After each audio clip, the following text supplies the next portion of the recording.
يا أيها الذين آمنوا اتقوا الله تنظر نفس ما قدمت قد واتقوا الله إن الله خبير بما تعملون ولا تكونوا كالذين نسوا الله فأنساهم أنفسهم أولئك هم الفاسقون لا يستوي أصحاب النار أصحاب الجنة هم الفائزون لو أنزلنا هذا القرآن على جبل لرأيته خاشعا متصدعا من خشية الله وتلك الأمثال نضربها للناس لعلهم يتفكرون هو الله الذي لا إله إلا هو عالم الغيب والشهادة هو الرحمن الرحيم هو الله الذي لا إله إلا هو الملك القدوس السلام المؤمن المهيمن العزيز الجبار المتكبر سبحان الله عما يشركون هو الله الخالق البارئ المصور له الأسماء الحسنى يسبح له ما في السماوات والأرض وهو العزيز الحكيم. Aku berlindung dari godaan syaitan yang terkutuk dengan nama Allah yang Maha Pengasih lagi Maha Penyayang. Wahai orang-orang yang beriman, bertakwalah kepada Allah dan hendaklah setiap orang memperhatikan apa yang hendak diperbuatnya untuk hari esok. Dan bertakwalah kepada Allah, sungguh Allah Maha Teliti terhadap apa yang kamu kerjakan. Dan janganlah kamu seperti orang-orang yang lupa kepada Allah, sehingga Allah menjadikan mereka lupa akan diri mereka sendiri. Mereka itulah orang-orang yang fasik. Tidaklah sama para penghuni neraka dengan para penghuni surga. Para penghuni surga itulah orang-orang yang memperoleh kemenangan. Sekiranya kami menurunkan Al-Quran ini kepada sebuah gunung, pasti kamu akan melihatnya tunduk terpecah belah disebabkan takut kepada Allah. Dan perumpamaan-perumpamaan itu kami buat untuk manusia agar mereka berpikir. Dialah Allah, tidak ada Tuhan selain Dia. Dia mengetahui yang gaib dan yang nyata. Dialah yang Maha Pengasih, Maha Penyayang. Dialah Allah, tidak ada Tuhan selain Dia, Maha Raja yang Maha Suci, yang Maha Sejahtera, yang menjaga keamanan, pemelihara keselamatan, yang Maha Perkasa, yang Maha Kuasa, yang memiliki segala keagungan, Maha Suci Allah dari apa yang mereka persekutukan. Dialah Allah yang menciptakan dan yang mengadakan dan yang membentuk rupa. Dia memiliki nama-nama yang indah. Apa yang di langit dan apa yang ada di bumi bertasbih kepadanya. Dan dialah yang maha perkasa, maha bijaksana. Maha benar Allah dengan segala firman-Nya. Assalamualaikum warahmatullahi wabarakatuh. Waalaikumsalam warahmatullahi wabarakatuh. Jazakumullah khairan katsira kepada Mas Akrim Said yang telah membacakan surah Al-Hasyr. Semoga Al-Quran yang dibacakan menjadi hidayah, menjadi petunjuk, menjadi obat bagi yang membaca dan yang mendengarkan. Baiklah, kita beranjak ke acara yang berikutnya. Maka sebelum kita mendengarkan pemateri yang sudah hadir pada malam hari ini, sebelumnya ada sambutan dari Ketua Umum ISAMU, Mas Wira Winardi. Kepada beliau kami persilahkan. Baik, terima kasih Mas Yani. Bismillahirrahmanirrahim. Assalamualaikum warahmatullahi wabarakatuh. Alhamdulillah, puji dan syukur kepada Allah Subhanahu wa taala, salawat dan salam kepada Rasulullah sallallahu alaihi wasallam. Pertama, kami ingin menyampaikan terima kasih dan apresiasi sebesar-besarnya kepada pemateri kita, Mas Wahyu Jatmiko ya, yang sudah jauh sekali dari Inggris ya, dari benua yang berbeda, tapi alhamdulillah Allah mempertemukan kita di sini. Juga kepada moderator Mas Eman Adi Patra yang juga sudah membersamai kita malam hari yang berbahagia ini, juga kepada teman-teman dan peserta sekalian yang kami banggakan dan kami muliakan. Bersyukur sekali kita akhirnya bertemu lagi dalam acara-acara Isamu dengan tema hari ini yang cukup menggelitik ya, muda kaya, mungkin ada sambungan ya, mati masuk surga gitu ya. Nah, memang kalau kita melihat fenomena sekarang ini masa pandemi, ketika orang yang tadinya memiliki stabilitas dalam finansial tiba-tiba masuk ke dalam kondisi yang tidak dia duga-duga gitu, akhirnya banyak yang bangkrut, banyak yang pailit, dan mungkin banyak yang susah dan sebagainya. Dan kalau kita timbang-timbang lagi, memang perlu sekali bagi kita untuk mengelola keuangan agar kita, kalau bahasa kerennya dulu, memiliki financial freedom ya. Karena kalau kita telisik lagi juga kepada sirah Nabi SAW, memang kita melihat bahwa Nabi memilih hidup sederhana, tapi kita juga jangan menafikan bahwa sahabat-sahabat yang dijamin masuk surga pun sebagian besarnya adalah orang-orang yang memiliki kemapanan dalam hal finansial, bukan hanya berkecukupan tapi berkelebihan gitu.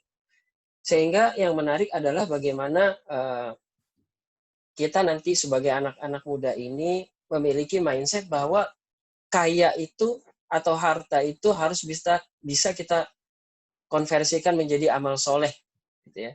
Sehingga nanti lahirlah Abdurrahman bin Auf yang baru, Utsman bin Affan yang baru gitu, untuk bisa membersamai umat ini di masa sulit ataupun di masa yang mudah. Dan itu semua bagaimana mengkonversi itu.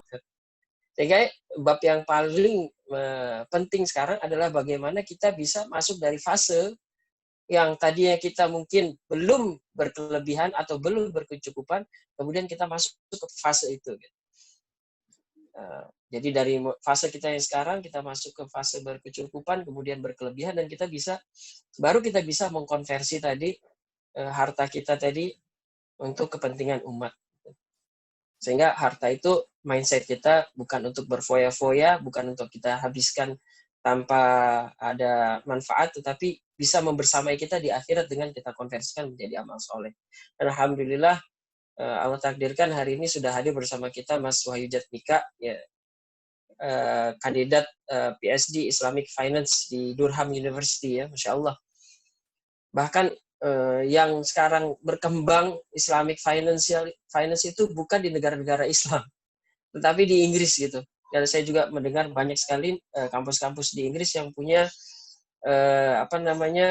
jurusan-jurusan Islamic Finance yang sangat bagus gitu di dunia. Dan mungkin Durham adalah salah satunya ya. Dan hari ini alhamdulillah dihantarkan kepada kita salah satu student Islamic Finance di salah satu kampus terbaik di dunia untuk Islamic Finance. Alhamdulillah, ini satu keberkahan bagi kita semua dan satu kebaikan bagi kita semua.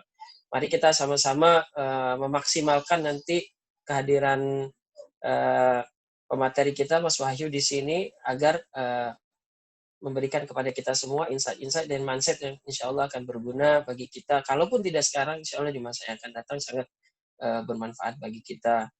Akhirnya saya mengucapkan terima kasih atas kehadiran para peserta dan juga kepada panitia yang sudah bekerja keras untuk mewujudkan acara pada malam hari ini. Demikian saja dari saya. Atas perhatiannya saya ucapkan terima kasih. Apabila ada kesalahan saya mohon banyak maaf. Billahi taufik wal hidayah. Assalamualaikum warahmatullahi wabarakatuh.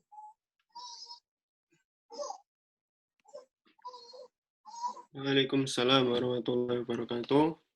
Jazakumullah khairan katsira kepada Mas Wira.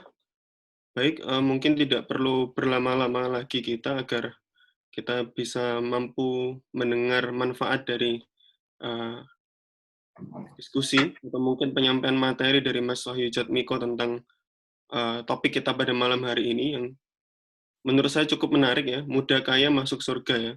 Jadi tadi sudah sempat diulas oleh Mas Wira bagaimana sih para sahabat itu juga punya kemampuan dari segi finansial yang luar biasa. Bagaimana dulu para sahabat mampu menutup pasar Bani Koinuko, pasar Ka'ab bin Ashraf pada saat di Madinah dulu dengan merintis mulai dari nol. Mungkin nanti akan disampaikan oleh pemateri kita yang luar biasa pada malam hari ini, Mas Wahyu Jatmiko. Sebelum kita mulai, sebelum saya lempar ke moderator untuk acara pada malam hari ini, saya mengingatkan kepada peserta nanti ada sedikit kuesioner yang minta tolong untuk diisi sebagai feedback bagi kami ISAMU dalam mengadakan acara pada malam hari ini dan untuk kedepannya. Jadi nanti ada kuesioner yang mohon untuk para peserta mengisi kuesioner tersebut, nanti akan saya kirimkan linknya. Kemudian, tidak berlama-lama lagi, menurut saya bisa saya langsung serahkan acara ini kepada moderator yang sudah hadir juga pada malam hari ini, Mas Eman Adipatra yang dari Tokyo University. Kepada beliau saya persilahkan untuk menghandle acara diskusi dan materi berikutnya. Silakan Mas Eman. Baik, terima kasih Mas Yani. Assalamualaikum warahmatullahi wabarakatuh. Alhamdulillahilladzi khalaqal insana fi ahsani taqwim. Asyhadu an la ilaha illallah wahdahu la syarikalah wa asyhadu anna Muhammadan abduhu wa rasuluh. Amma ba'du. Terima kasih sebelumnya kepada MC Mas Muhammad Yani dan juga Ketua ISAMU atas sambutannya Mas Wira Winardi. Sungguh memang materi kali ini relate sekali ya dengan kondisi millennials yang saat ini memang mendominasi terutama di Indonesia secara populasi dengan tema yang juga menurut saya memang sangat oke sekali, muda kaya masuk surga. Tuh. Sebelum saya perkenalkan CV dari pemateri, izinkan saya untuk mengenalkan diri terlebih dahulu selaku pemandu dari acara dan nanti secara substansi ya untuk memandu acara ini supaya lebih efisien nanti ke depannya.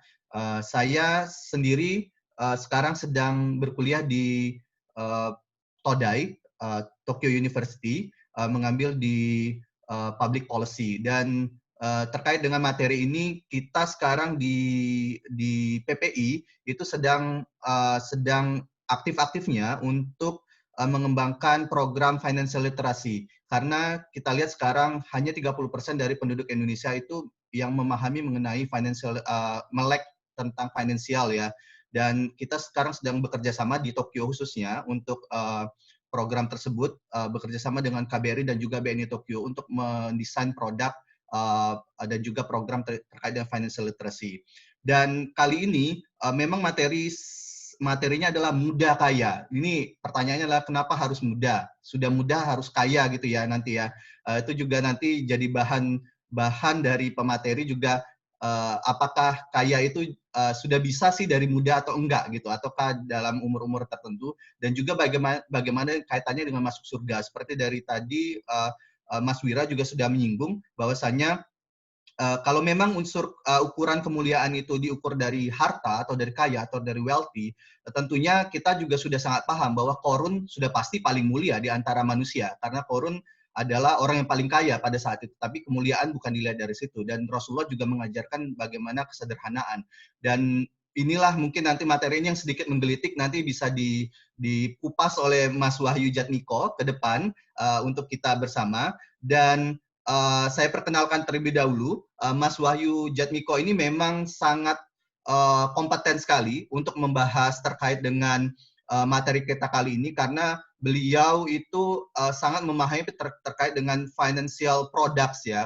Saya lihat di sini research interest-nya adalah terkait dengan Islamic banking and sukuk dan juga untuk education-nya mengambil di Durham University pada waktu master juga sebagai best dissertations dengan cum laude, cumulative GPA-nya 4 dari 4. Itu sugoi kalau bahasa Jepangnya, kalau kita sugoi banget ini Mas Wahyu Jatmiko. Dan juga saat ini beliau juga punya license dan certification sebagai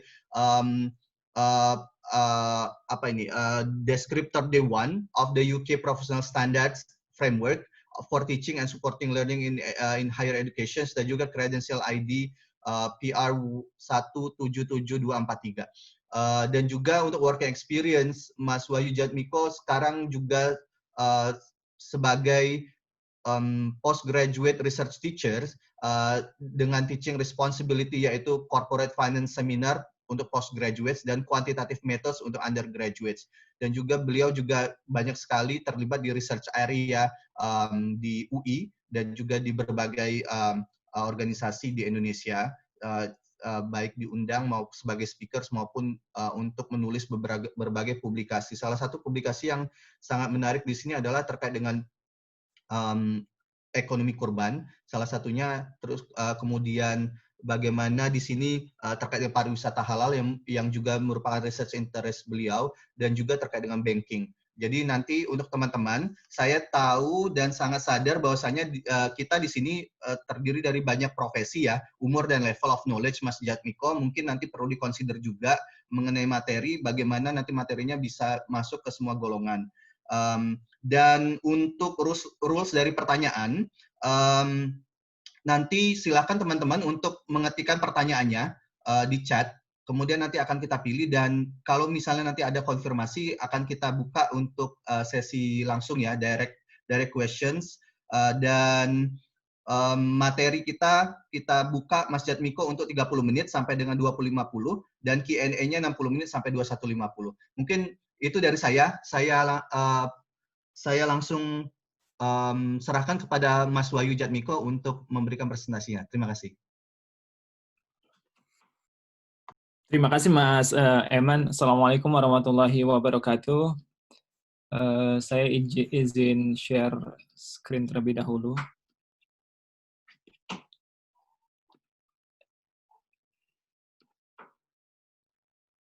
Ya, suara saya terdengar ya, insya Allah ya. Jelas Mas. Oke. Baik, Assalamualaikum warahmatullahi wabarakatuh. Alhamdulillah, salatu wassalamu ala nabiyina Muhammadin wa ala alihi wa sahbihi wasallam.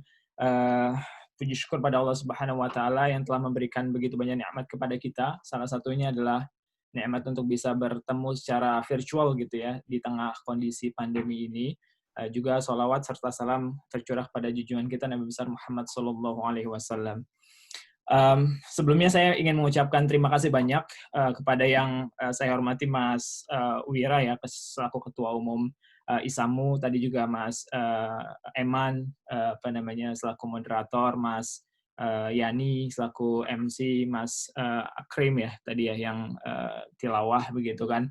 Juga seluruh jajaran panitia dan teman-teman yang hadir pada kesempatan kali ini, terutama juga mungkin pada Mbak Citra ya yang sudah berkenan untuk secara personal mengundang. Terima kasih. Ini sebuah privilege sekali untuk saya bisa membersamai teman-teman sekalian untuk diskusi terkait dengan sesuatu yang sudah dibahas tadi sangat penting sebenarnya, baik itu untuk millennials ataupun generasi yang lain sebenarnya, yaitu adalah terkait dengan financial freedom gitu ya.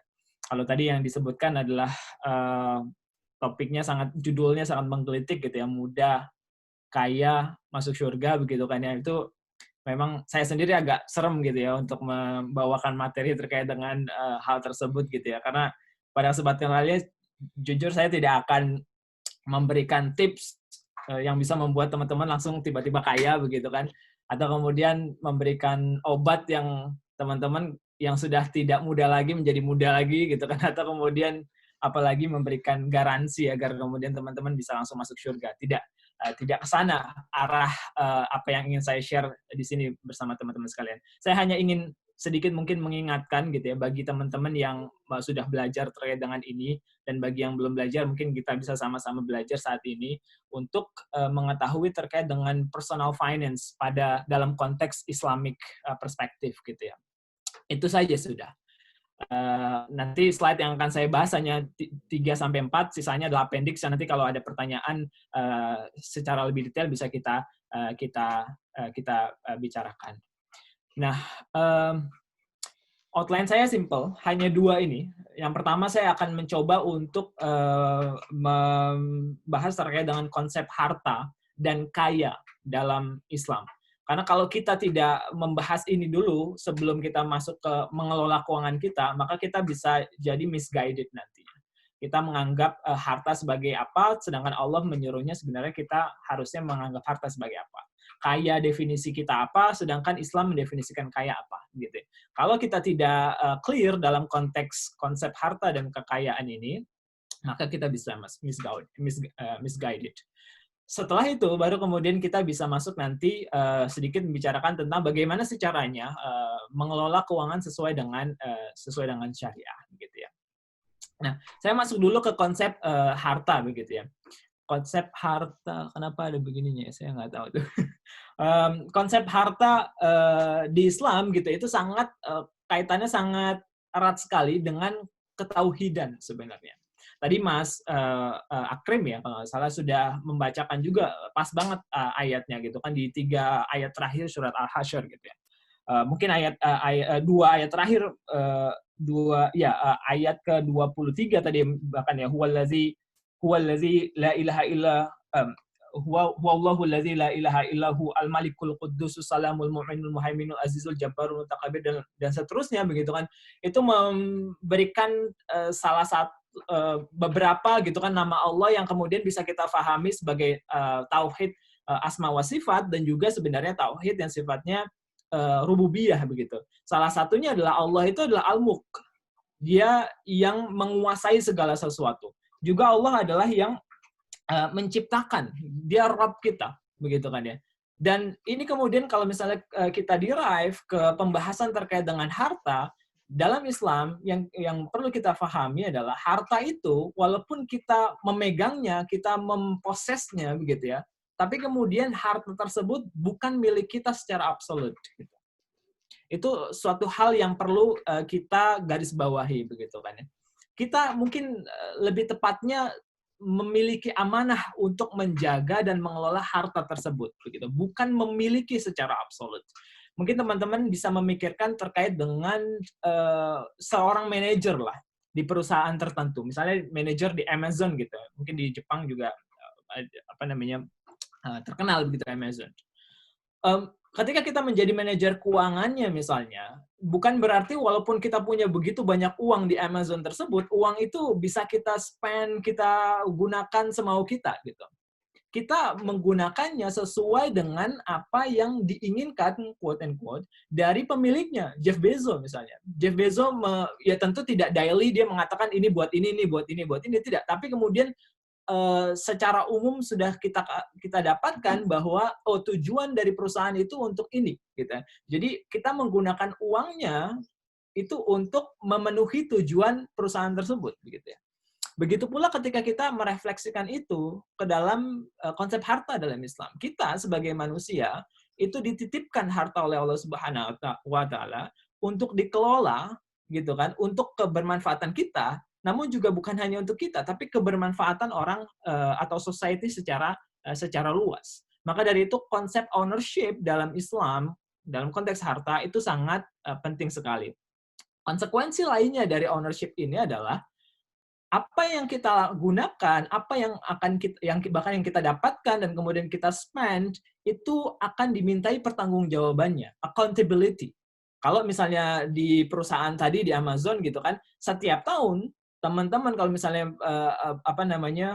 manajer keuangan gitu, itu harus menyiapkan annual report gitu. Yang itu harus bisa dipertanggungjawabkan bukan hanya kepada internal perusahaan itu sendiri, tapi juga eksternal. Kita juga harus mempertanggungjawabkannya di depan owners dari perusahaan misalnya, begitu kan ya. Tentu mungkin teman-teman sempat mendengar kabar juga salah satu BUMN kita misalnya dulu di Indonesia, BUMN penerbangan gitu kan, sempat bermasalah terkait dengan laporan keuangannya, begitu kan ya. Tiba-tiba di report dia positif gitu kan ya. Walaupun itu bagus gitu kan, tapi kalau tidak sesuai dengan apa yang diinginkan oleh sebenarnya ownernya gitu kan, maka itu tidak menjadi tidak quote unquote tidak accountable gitu. Nah, accountability itu dalam konteks kita gitu, pemilikan kita terhadap harta itu akan kita pertanggungjawabkan bukan hanya bagaimana kita mendapatkannya, tapi juga bagaimana kita mengeluarkannya. Ini sangat penting gitu ya. Jadi ada dua hal ini gitu kan ya, dalam konteks accountability itu membuat harta itu sangat pengawasan harta dalam Islam itu sangat strict sekali begitu kan ya. Nah, itu semoga bisa merangkum gitu kan konsep harta dalam Islam ini terkait dengan tauhid tadi, kemudian ownership-nya itu harus kita pahami sebenarnya bukan absolut milik kita, tapi itu adalah titipan dari Allah Subhanahu wa taala. Konsekuensinya adalah ada accountability yang harus kita pertanggungjawabkan nanti, terutama nanti di yaumil akhir begitu kan ya. Itu satu konsep.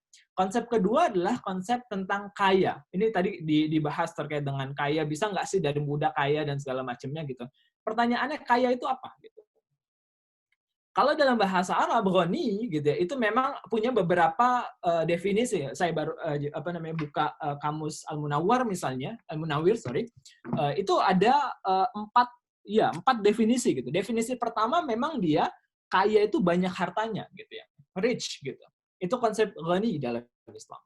Tapi juga kalau teman-teman lihat di definisi terakhir gitu kan, disebutkan bahwa ghani itu adalah bisyai'in an ghairihi gitu. Jadi dia itu self-sufficient, bukan hanya terkait dengan banyak harta gitu ya, tapi juga dia cukup terhadap apa yang dia miliki, sehingga konsekuensinya adalah ada orang yang mungkin banyak hartanya, tapi kalau dia tidak bisa merasa cukup dengan harta tersebut, maka dia tidak disebut sebagai seorang yang kaya dalam definisi ini.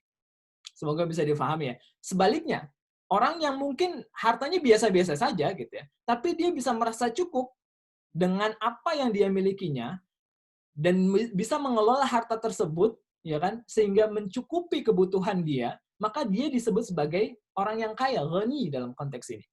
Walaupun perlu digarisbawahi, kalau kita berbicara nanti ke konteks fikih, mungkin bisa berbeda lagi. Gitu. Ini saya bicara tentang konsep bahasa, begitu kan. Dalam konteks bahasa Arab, kaya itu seperti itu definisinya. Kalau dalam konteks fikih, kita tahu bahwa ada ayat menyebutkan bahwa kita mengambil zakat dari yang kaya ke yang miskin, begitu kan ya. Maka kaya dan miskin ini clear pembagiannya adalah yang kaya adalah maksudnya muzaki, orang yang sudah wajib berzakat, sedangkan yang miskin adalah mustahiq, yang dia berhak untuk menerima zakatnya. Tapi itu definisi fikih. Yang mau saya garis bawahi adalah secara foundation, kata kaya itu sendiri memiliki implikasi terhadap kecukupan diri kita, terhadap apa yang kita miliki gitu ya. Itu dua konsep yang ingin saya majukan terlebih dahulu di awal pertemuan kita kali ini. Nah, konsep yang terakhir yang ingin saya sampaikan sebagai trigger untuk diskusi kita teman-teman semua adalah terkait dengan bagaimana kemudian Islam mengelola keuangan gitu ya, memberikan mungkin guidance gitu ya untuk kita mengelola keuangan kita sesuai dengan syariah gitu ya. Pertama, yang pasti kita ya mengelola keuangan kan sebenarnya rumus identitasnya ya income sama dengan income dari kita itu kita gunakan untuk apa saja begitu kan ya. Ada kesamaan dengan konvensional tentu, tapi juga banyak juga perbedaannya gitu ya. Yang pertama adalah terkait dengan income, ya kan? Income itu wajib kita mendapatkan income dari yang halal saja, tidak yang selain halal, begitu kan ya. Dalam konteks ini adalah keharaman dari sebuah income gitu misalnya, itu bisa dilihat dari dua. Either dia karena inherent, dia haram ya karena memang kita misalnya jual beli apa yang Allah larang gitu, misalnya babi gitu kan, atau kemudian alkohol gitu kan, atau anjing begitu kan untuk restoran dan segala macamnya. Maka itu secara inherent halal karena apa yang barang tersebut haram maka harganya haram juga gitu. Apa yang haram apabila barang tersebut haram maka harga dari barang tersebut juga haram juga. Itu adalah kaidah fikihnya. Ya. Jadi secara inherent dia haram. Tapi juga ada yang secara eksternal, bukan inherentnya, bukan zatnya. Inherent itu maksudnya kalau bahasa Arabnya dia lizatihi gitu ya. Kalau ghairi lizatihi gitu yang secara eksternal gitu ya. Dia bisa jadi kita jual belinya halal gitu, kayak misalnya jual beli mobil gitu kan ya. Halal, jual beli makanan yang halal gitu kan ya. Namun kemudian cara kita berjual beli itu mengandung riba misalnya. Atau mengandung gharar, mengandung maisir gitu. Nah, kalau saya bahas satu persatu riba, gharar, dan maisir ini akan panjang begitu. Tapi seringkali riba itu didefinisikan sebagai tambahan yang tidak ada padanannya. Maka interest di bank konvensional misalnya itu jatuh pada definisi riba gitu. Gharar misalnya, gharar itu adalah sebuah uncertainty yang sangat eksesif gitu. Maka asuransi konvensional by definition ya generally lah mungkin saya katakan asuransi konvensional dia gharar gitu. Karena kita memberikan premi gitu kan kepada perusahaan asuransi tersebut, namun kemudian kita tidak mengetahui apakah kita bisa mendapatkan payoff atau mendapatkan klaim atau tidak, dan klaimnya berapapun kita tidak bisa memastikan begitu kan. Itu salah satu bentuk ghararnya. Maisir misalnya dia bentuk perjudian begitu ya. Nah, kalau misalnya keharaman tersebut, jadi kita harus bisa pastikan bahwa income kita itu terhindar dari keharaman yang inherent maupun yang dia berasal dari eksternal tadi, riba, gharar, dan maisir. Dan bahkan lebih dari itu, betterment kita itu harus sampai kepada memastikan bahwa income kita itu thayyib gitu, bukan hanya halal begitu kan ya. Misalnya, maksudnya thayyib pada dia beyond halal. Kalau misalnya kita bicara tentang ini, mohon maaf gitu ya, ini karena ini masuk ke dalam ranah yang sifatnya ethical dan moral, sustainability dan lain sebagainya gitu. Return misalnya dari mining industry gitu misalnya, dia halal begitu kan ya. Tapi apakah thayyib gitu kan?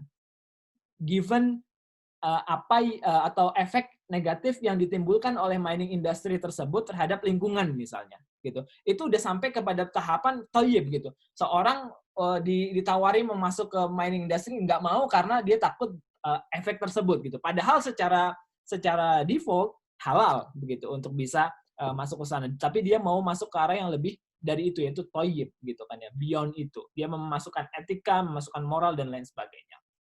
Gitu kan. Itu terkait dengan income. Dan income ini akan dimintai pertanggungjawabannya, apakah kemudian dia halal atau tidak. Yang kedua, sisi sebelah kanan itu adalah bagaimana kemudian kita mengelola income yang kita sudah punya tersebut, gitu kan ya. Iya kan? Nah, dalam Islam yang perlu kita prioritaskan di awal itu adalah setelah tentu kebutuhan yang sifatnya mendesak begitu, itu adalah debt payment gitu. Berbeda dengan konvensional. Kalau konvensional debt payment ini ditaruh di belakang begitu kan ya. Tapi kalau dalam Islam ini penting untuk dibayarkan secepat mungkin. Walaupun tidak lamsam juga begitu. Maksud saya lamsam adalah kalau kita punya utang 100 juta gitu ya. Dan kita atau jasa susah misalnya hutang kita anggaplah 10 juta begitu kan ya. Income kita per bulan 10 juta langsung kita bayarkan bulan ini gitu kan dengan seluruh income kita, nggak begitu juga begitu. Tapi intinya adalah debt payment ini perlu diprioritaskan untuk dibayarkan gitu. Kenapa? Karena begitu banyak hadis yang menyatakan bahwa ya salah satunya adalah ini gitu kan, nafsul mu'min mu'allaqatun bidainihi hatta yuqda anhu. Jadi jiwa seseorang mukmin itu tergantung pada hutangnya gitu. Sampai hutangnya itu dilunaskan begitu. Bahkan seorang yang syahid gitu kan tidak diberi grant surga kepada dia sampai kemudian dikarenakan dia masih memiliki hutang gitu. Itu syahid itu sudah pada taraf ya yang tinggi begitu kan, di bawah anbiya gitu kan. level surganya. Tapi kemudian masih tertahan. Kenapa? Karena debt payment-nya. Begitu pula lah kenapa di Al-Quran ayat 282 Al-Baqarah begitu kan, salah satu surat yang paling panjang di Al-Quran itu pembahasannya terkait dengan dain, terkait dengan debt gitu ya, terkait dengan hutang gitu. Maka ini sangat penting teman-teman semua. Nah, nanti gimana kemudian mengelola apabila kita memiliki hutang untuk bisa membayar hutang tersebut? Kita hutang ini nanti kita akan bahas, dia akan kita trade off kan atau akan kita komparasikan dengan si wants dalam konteks spending kita. Nanti ada pembahasannya ya. Itu pertama, debt payment. Kemudian yang kedua yang kita prioritaskan juga adalah sedekah gitu. Sedekah ini ada yang wajib, ada yang sunnah kan pasti. Yang wajib adalah zakat begitu. Terlepas daripada teman-teman mau masuk ke dalam zakat profesi atau kemudian zakat mal, itu up to you. Tapi kemudian yang nggak boleh adalah nggak berzakat begitu kan ya. Kalau memang sudah masuk ke haul dan nisabnya gitu kan. Dalilnya simple gitu. Al-Baqarah juga gitu kan. Yamhaqullahu riba wa yurbis shadaqat gitu. Jadi Allah telah memusnahkan riba dan menyuburkan sedekah.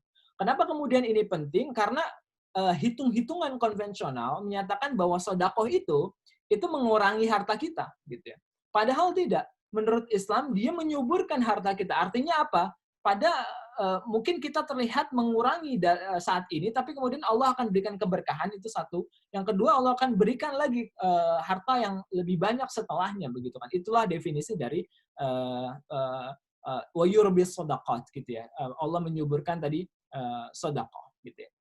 Nah, berapa persen dari income kita gitu, kalau memang sudah masuk haul, at least 2,5% dari income kita kalau kita masuk ke definisi zakat profesi gitu ya, dan lain sebagainya. Kemudian kita bicara tentang spending gitu kan ya. Spending ini ada dua, ada needs dan wants gitu ya. Rule of thumb-nya sebenarnya adalah spending yang needs sifatnya. Needs itu misalnya adalah teman-teman harus kalau misalnya lagi studi di Jepang begitu harus bayar uang kontrakan begitu lah ya, atau kemudian harus bayar bills gitu, harus bayar insurance kalau memang yang include ke sana begitu ya. Kemudian makanan sehari-hari gitu kan, itu needs gitu ya. Yang memang dia tidak bisa kita tidak lakukan begitu, karena ini sudah pada tahap dia hajat yang penting gitu. Rule of thumb-nya adalah dia tidak boleh berlebihan gitu ya. Wa kulu washrabu wa la tusrifu gitu kan. Nggak boleh israf gitu, nggak boleh israf. Nggak boleh berlebihan. Ini di Al-A'raf ayat 31 gitu ya. Namun kemudian bukan berarti juga kita tidak boleh chase our wants gitu misalnya. Boleh gitu, misalnya untuk barang-barang yang sifatnya hobi dan lain sebagainya gitu kan ya. Tapi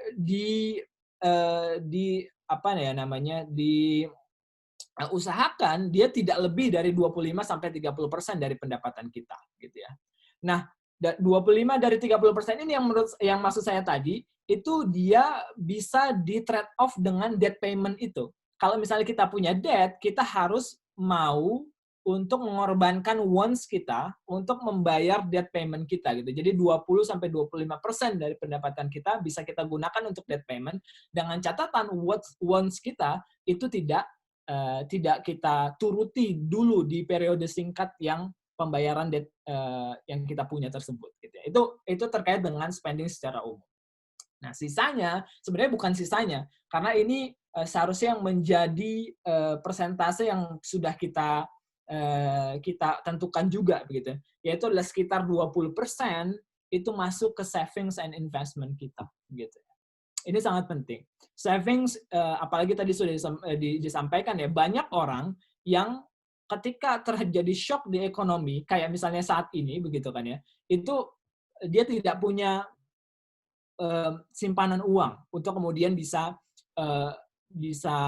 surviving, gitu kan ya.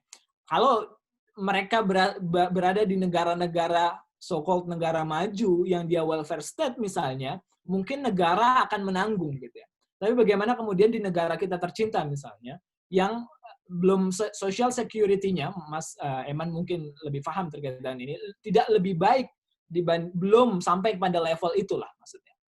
Ya kan? Maka banyak misalnya orang-orang yang di tes COVID itu takut gitu ya. Takut positif. Bukan karena takut dia mati, bukan. Bukan itu. Tapi dia takut dites karena kalau misalnya nanti positif dan harus mengikuti prosedur, maka dia tidak bisa untuk bertahan hidup untuk dirinya, untuk keluarganya gitu. Ya pastilah akan ada jalan gitu dari family, dari temannya. Tapi kemudian kita punya dignity gitu. Nah, disitulah peran penting salah satunya emergency fund tersebut gitu ya. Kalau bisa at least 3 bulan living cost yang kita punya itu kita punya di emergency fund ini gitu kan. Memang angka 3 bulan ini banyak debatable gitu. Kalau di Inggris bahkan direkomendasikan 9 bulan begitu.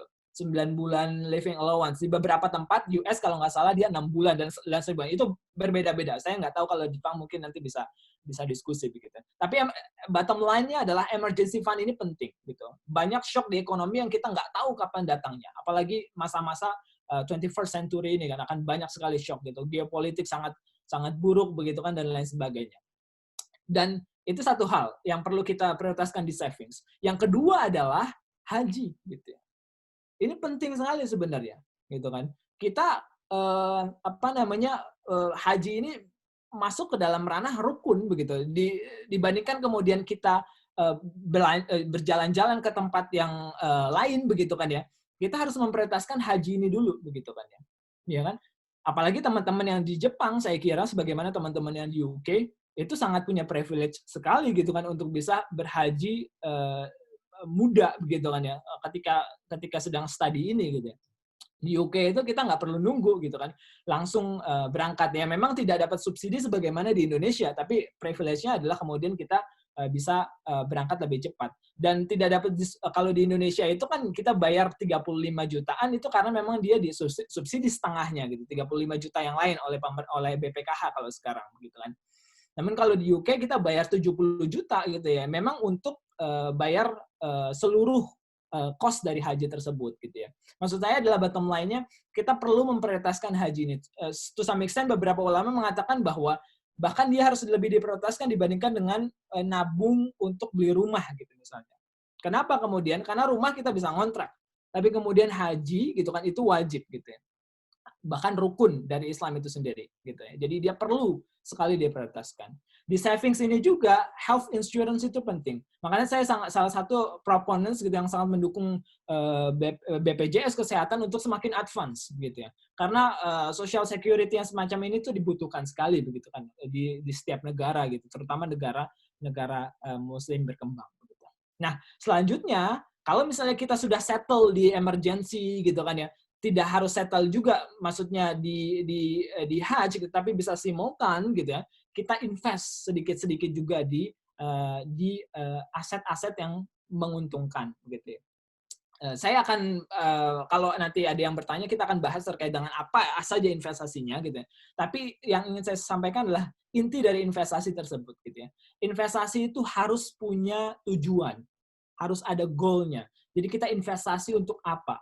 Definisi goal di situ itu juga masuk time frame-nya. Kita mau kapan goal tersebut itu terlaksana begitu. Misalnya kita mau bahkan investasi untuk haji begitu kan misalnya gitu ya. Haji yang furuda gitu kan yang 200 sekian juta begitu ya.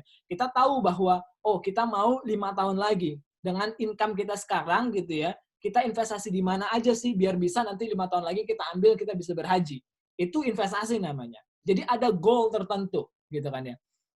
Yang kita udah set gitu. Nah, dari situ dari goal yang sudah kita set tersebut kita masukkan preferensi kita, risk profile kita. Sebenarnya kita ini mau nggak sih ngelihat aset kita itu naik turun secara value gitu kan ya?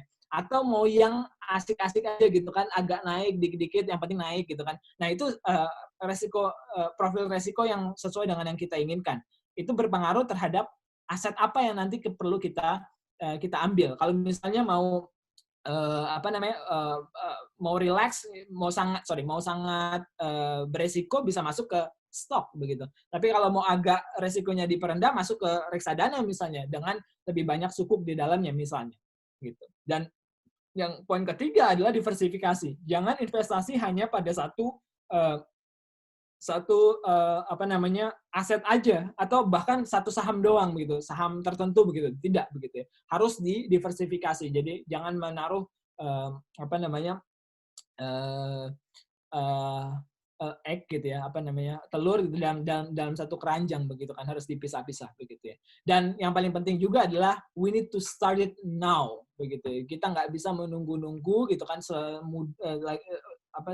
selagi mungkin gitu kan, selagi kemudian kita bisa, kita mulai gitu ya. Nah, slide-slide setelahnya itu adalah tentang bagaimana detail-detail yang tentang investasi gitu kan, harta terlalu itu apa, bank syariah itu bagaimana, saham syariah itu bagaimana, sukuk itu bagaimana, kemudian Islamic fintech itu seperti apa, takaful itu seperti apa gitu ya. Tapi kemudian itu akan saya coba jelaskan apabila nanti akan ada yang bertanya menyinggung terkait dengan tersebut.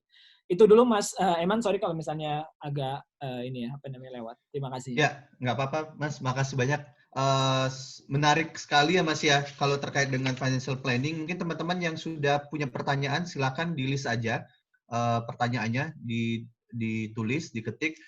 Sambil menunggu dari teman-teman sekalian, saya juga punya satu pertanyaan nih, Mas Wahyu. Boleh nggak sih kita itu raising aset dari debt, gitu, dari hutang? Jadi kita pengen punya aset, tapi tadi kan dibilang ya, ngontrak juga nggak masalah sebenarnya misalnya. Yang penting misalnya diprioritaskan haji dulu. Tapi kebanyakan dari orang, terutama Indonesia ya, mereka tuh nggak sabaran nih. Katanya harga rumah tuh bakal naik nanti, gaji kita nggak bakal cukup ke depan. Ya kalau nggak hutang sekarang, ya nggak bakal bisa dapat rumah, dan rumah itu bukan temporary, itu aset tetap gitu kan. Nanti juga bisa jual, dapat gaining gitu ya, dapat selisih profit gain dari harga aset dan lain-lain. Nah, secara Islam bagaimana sih sebenarnya perspektif debt itu untuk dapat aset? Ya, makasih Mas Eman. Ini pertanyaan yang sangat bagus ya, dan sangat relevan sekali begitu. Tadi yang saya sampaikan bahwa ada ulama ya, quote and quote ya, di emphasis-nya adalah ada ulama yang memang menyatakan bahwa haji itu lebih diprioritaskan dibandingkan dengan kemudian tadi memiliki rumah dan lain sebagainya, karena memiliki rumah itu bisa ngontrak dan lain sebagainya gitu. Tapi kemudian kebanyakan dari kita, saya yakin itu bisa secara simultan melakukan hal tersebut gitu.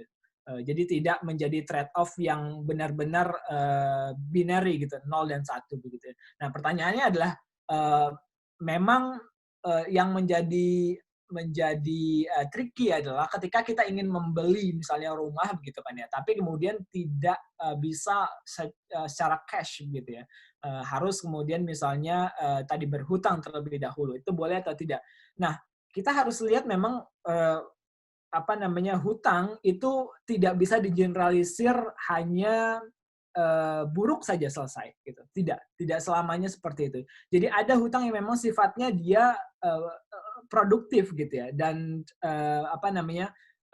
walaupun dia debt gitu, dia bisa direstrukturisasi, dan itu yang dilakukan oleh perbankan syariah atau kemudian beberapa institusi syariah yang lain, sehingga dia itu basisnya adalah jual beli, bukan hutang itu sendiri gitu ya. Jadi hutang di KPR gitu, mungkin put it simply ya, hutang di KPR itu berbeda dengan hutang ketika kita di kartu kredit gitu. That's completely different gitu. Kartu kredit itu hutang yang sifatnya sangat konsumtif, itu satu sisi, dan dia itu meningkatkan insting konsumerisme kita gitu ya. Sehingga hal-hal yang sebenarnya mungkin kita nggak butuh gitu ya, itu jadi kita beli dikarenakan kemudahan itu gitu, melalui kartu kredit tersebut gitu. Tapi kemudian rumah itu adalah salah satu kebutuhan pokok gitu ya. Dan dalam maqasid al-syariah gitu, kalau kita bahas lagi, salah satu maqasid syariah itu adalah perlindungan terhadap harta kita, jiwa kita gitu kan. Dan itu salah satu medianya itu adalah dengan memiliki papan, yaitu adalah rumah tadi, kebutuhan papan tadi gitu ya, yaitu adalah rumah. Jadi inilah kebutuhan yang bukan simple, yang bukan disamakan dengan kredit konsumsi yang tadi saya sudah sampaikan gitu. Nah, bagaimana kemudian syariah masuk gitu ya ke dalam skema pembiayaan rumah ini gitu ya. Kita punya beberapa skema, misalnya di bank syariah begitu kan ya. Jual belinya itu, kalau misalnya boleh saya ke arah sini, bank ya. Iya. jual beli kontraknya itu kalau misalnya di bank konvensional ya, kita itu hanya hutang saja sudah, loan gitu. Di sisi liability dia loan gitu, di sisi di asetnya dia loan gitu. Loan itu maksudnya hutang biasa begitu ya. Tapi kemudian kalau Islamic Bank sekarang itu ada 3 akad utama yang digunakan oleh Islamic Bank untuk rumah begitu ya. Yang pertama itu adalah murabahah gitu kan ya, yaitu adalah jual beli markup gitu kan. Yang kedua itu adalah ijarah muntahiyah bitamlik gitu ya. Jadi ijarah sewa menyewa, namun ada perpindahan kepemilikan di akhir sewa menyewanya gitu ya. Dan yang terakhir itu adalah musyarakah mutanakisah MMQ gitu ya. Musyarakah mutanakisah itu adalah shared ownership gitu kan ya. Secara sedikit demi sedikit nanti di akhir kepemilikan itu di akhir kontrak maksud saya kepemilikannya jadi milik buyer semua begitu ya. Nah, jadi di perbankan syariah gitu kan akad untuk memiliki rumah itu ada dan tidak hanya satu gitu ya. Jadi bisa murabahah tadi, bisa musyarakah, bisa ijarah begitu kan. Murabahah tadi ya cost plus financing gitu kan ya. Musyarakah itu adalah sebenarnya bersyirkah gitu ya, bersharing gitu, sharing ownership gitu ya. Ijarah tadi itu adalah rent gitu ya. Jadi banyak cara untuk terhindar dari hutang yang sifatnya berimplikasi kepada riba yang dia dilarang oleh syariat tadi. Yang mana solusi tersebut sudah disediakan salah satunya oleh bank syariah gitu. Mungkin itu semoga bisa menjawab pertanyaannya Mas Eman. Ya, makasih Mas. Ini sudah ada pertanyaan nih dari Mas Yani. Monggo Mas, katanya mau bertanya langsung katanya. Terima kasih Mas Eman atas kesempatannya. Jadi gini Mas, saya ingin bertanya, mungkin dari pembahasan yang di awal tadi sempat dibahas tentang masalah ini ya, tentang masalah kecukupan dan lain sebagainya. Saya tertarik menanyakan masalah-masalah yang lebih kepada hal mindset ya. Kalau ini kan lebih kepada hal mengelola keuangan ya. Karena saya beberapa waktu lalu sempat mendengarkan beberapa potret kondisi masyarakat di Indonesia yang sempat diwawancarai di suatu acara oleh sebuah acara yang cukup terkenal di Indonesia. Beliau seorang cleaning service gitu ya, namun berani mengambil sebuah resiko berhutang KPR dan lain sebagainya gitu. Dan kalau saya lihat kondisi mungkin tidak yang saya sadari ya mungkin entah itu sadar atau tidak ya. Terkadang kita lebih suka terlihat diakui gitu, mungkin kita supaya terlihat punya atau mungkin kita ingin terlihat memiliki ya, kita ingin terlihat berlebihan di depan, kita takut terlihat miskin lah. Secara garis besar seperti itu. Kita takut terlihat miskin sehingga kita sangat sulit sekali merasa cukup gitu. Berapapun apa yang kita dapatkan, berapapun apa yang kita peroleh, itu merasa kurang terus-menerus gitu. Nah, kalau kita lihat beberapa, mungkin kita tarik sejarah, mungkin tadi sempat dibahas masalah sahabat dan lain sebagainya gitu ya. Memang sahabat adalah orang-orang yang beberapa sahabat begitu kaya luar biasa seperti Utsman bin Affan, Abdurrahman bin Auf, terus kemudian banyak sahabat-sahabat Ansor yang dari kalangan petani yang luar biasa kayanya, mereka memiliki kebun yang luar biasa gitu. Namun ada beberapa sahabat yang memang di sisi lain mereka tidak memiliki kekayaan yang sebagaimana yang dimiliki oleh sahabat-sahabat yang lainnya gitu. Dan Rasulullah SAW sendiri juga pernah bukan pernah ya, memang terlihat begitu luar biasa sederhananya, begitu qanaahnya luar biasa, sehingga sampai pada suatu ketika Umar bin Khattab menangis ketika melihat Rasulullah memiliki ini ya, bekas apa ya istilahnya, ngecap bekas di tubuhnya karena alat tidurnya yang sangat sederhana dan sangat keras seperti itu. Nah, yang mau saya tanyakan bagaimana menanamkan mindset ya sebelum kita mengelola, menurut saya sebelum kita mengelola keuangan ini secara amanah gitu ya, bagaimana menanamkan mindset bahwa kekayaan itu bukan menjadi sebuah tujuan gitu. Karena kalau kita menurut saya kalau kita menjadikan sebuah kekayaan itu sebagai tujuan dalam sebuah kehidupan, kita akan menjadi orang yang sempit gitu menyikapi sebuah takdir yang Allah berikan. Menurut saya seperti itu. Kita akan menjadi orang yang susah ridho dengan apa yang Allah berikan sementara waktu ini. Namun kalau kita punya mindset yang untuk mengelola itu mindset yang lebih lebih tertata gitu ya. Artinya kita bisa lebih lapang dalam menjalani kehidupan itu gitu. Kalau melihat Fatimah radhiyallahu anhu pernah mengeluh kepada Rasulullah agar diberikan pembantu gitu. Malah Rasulullah menyuruh Fatimah agar berzikir subhanallah, alhamdulillah, Allahu akbar 33 kali. Mas Yani, mungkin Mas Jatmiko sudah nangkep ya pertanyaannya ya? Ya, insya Ya, Allah. Bisa langsung jawab. Baik. Makasih Mas Yani, pertanyaannya bagus sekali begitu. Saya sepakat bahwa mindset cara berpikir terkait dengan harta kaya itu menjadi penting begitu kan untuk dibahas. Karena itu pada presentasi kali ini saya di awal tidak masuk dulu ke mengelola keuangan, tapi kemudian mendudukan terlebih dahulu sebenarnya harta itu apa dan kemudian kaya itu apa begitu ya. Dan to be honest, apa yang menjadikan mindset orang itu banyak saat ini ke arah sana begitu kan ya, itu adalah terkait dengan sistem kapitalisme yang dibantu gitu oleh konsumerisme yang ada begitu sebenarnya gitu. Jadi kita memang diposisikan begitu kan, ya kalau misalnya mau keren begitu kan ya, atau mau mendapatkan status sosial yang tinggi gitu kan, kita terlihat luarnya itu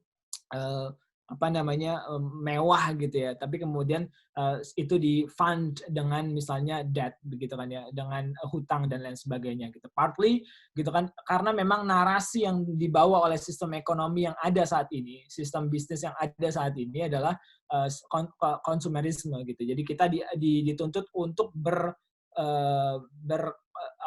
membeli banyak hal begitu kan, dan mengkonsumsi banyak hal begitu. Padahal tadi dalam konteks spending gitu kan, Allah sudah memberikan petunjuk bahwa kita ya silakan makan, silakan minum, tapi jangan kemudian berlebihan begitu ya. Nah, bagaimana kemudian menanamkan mindset tersebut ke dalam setiap manusia begitu. Nah, itu memang tugas kita bersama saya kira begitu kan, untuk bisa seenggaknya mulai dari diri kita dan kemudian mulai dari family kita gitu. Bahwa tadi balik lagi ke konsep harta begitu. Tapi juga jangan kemudian menganggap bahwa Islam itu tidak menganjurkan kita untuk kaya begitu kan ya. Dianjurkan untuk kaya, tapi kemudian tadi goalnya saya sepakat tidak untuk kaya, tapi adalah untuk apa? Untuk bisa lulus dalam pertanggungjawaban terkait dengan harta kita tadi gitu. Jadi goal mengelola keuangan dalam konteks syariah itu adalah lulus gitu dalam ujian amanah yang diberikan oleh Allah tersebut gitu. Apakah ketika nanti kita itu dihisab, accountability tadi, itu kita bisa lolos atau tidak gitu. Bisa nggak setiap penny uang kita yang kita punya itu dan kita spend gitu ya, itu bisa kita pertanggungjawabkan atau tidak begitu ya. Jadi goalnya itu adalah ke arah sana begitu. Tapi saya sepakat bahwa untuk memberikan pemahaman ini kepada orang lain, bahkan kepada family kita sendiri misalnya, itu perlu proses gitu kan ya, dan kita harus mulai dari saat ini sih. Itu mungkin Mas. Ya, udah jelas ya Mas Yani ya. Oke. Mungkin saya juga ada relevansi juga Mas Jatmiko terkait dengan memang pendidikan secara dini ya. Yang kita lihat di Indonesia juga memang nggak banyak financial decisions itu masih dipegang orang tua kalau saya lihat. Dan juga setelah dewasa kita lebih banyak melihat media sosial, ngelihat artis-artis yang serba mewah, dan kita juga pengen seperti itu ya kayaknya kemungkinan. Nah ini ada lanjutannya Mas Jatmiko. Pertanyaannya sebenarnya pengen saya ringkas ya ini ya. Jadi sebenarnya kalau kita lihat secara income tadi ada eksternal ya. Kalau dari inherent mungkin kita sangat jelas sekali bisa lihat apakah itu bisnisnya itu halal atau enggak. Tapi secara eksternal banyak yang mungkin sulit untuk membedakan yang mana sih produk yang riba, gharar, dan maisir. Apalagi sekarang udah banyak sekali financial institutions yang informal maupun yang formal, udah banyak jenisnya, fintech atau misalnya bank-bank syariah dengan berbagai kontrak yang inovatif gitu ya sekarang ya, yang juga kadang kalau misalnya konsumen baca, yang penting saya tahu bayarnya berapa deh gitu, atau misalnya saya dapatnya berapa gitu. Konsumen kan segampang itu. Sedangkan kontrak di dalamnya mereka juga nggak paham. Nah ini gimana sih cara kita secara orang awam gitu biar tahu nih yang mana sebenarnya syariah atau enggak, atau jangan-jangan hanya bank atau misalnya fintech syariah hanya dengan label itu aja sudah cukup gitu. Gimana caranya kita tahu nih? Ya, ini pertanyaan yang selalu populer ya, sangat populer begitu. Bagaimana kemudian kita memastikan mereka yang memiliki label syariah itu benar-benar syariah, kan seperti itu ya sebenarnya pertanyaannya gitu ya. Nah, pertama yang perlu didudukan adalah setiap lembaga keuangan ataupun perusahaan apapun yang dia memiliki label syariah, dia harus memiliki syariah scholars yang duduk di perusahaan tersebut gitu. Jadi ada bahasanya itu adalah kalau di Indonesia kalau di nasionalnya Dewan Syariah Nasional gitu kan ya. Dewan Syariah Nasional, kalau bahasa ininya itu adalah Syariah Supervisory Board gitu ya, kalau bahasa generalnya gitu ya. Jadi Syariah Supervisory Board tersebutlah yang kemudian memberikan legitimasi kepada produk-produk tertentu, apakah kemudian ini itu sesuai dengan syariah atau tidak gitu ya. Jadi kalau di Indonesia gitu, MUI tadi di bawah MUI ada DSN itu dia memberikan fatwa gitu kan, fatwanya boleh atau tidak terkait dengan sebuah produk tertentu gitu ya. Jadi kita sebenarnya boleh sebagai seorang awam gitu kan melihat itu sebagai sebuah fatwa yang bisa kita ikuti gitu. Jadi itu kan fatwa ya gitu. Jadi kita bisa ikuti. Tapi kalau misalnya kita mau lebih berhati-hati lagi untuk diri kita dan kita memiliki kemampuan dalam konteks knowledge gitu ya, kita perlu masuk ke dalam lebih dalam lagi gitu ya. Jadi melihat dan ini butuh keahlian teknikal dalam konteks melihat akadnya seperti apa dan kemudian apakah ini boleh atau tidak secara konteks begitu dan lain sebagainya begitu ya. Nah, yang mau saya garis bawahi lagi adalah mereka Dewan Syariah Nasional, Syariah Supervisory Board itu adalah kumpulan manusia gitu.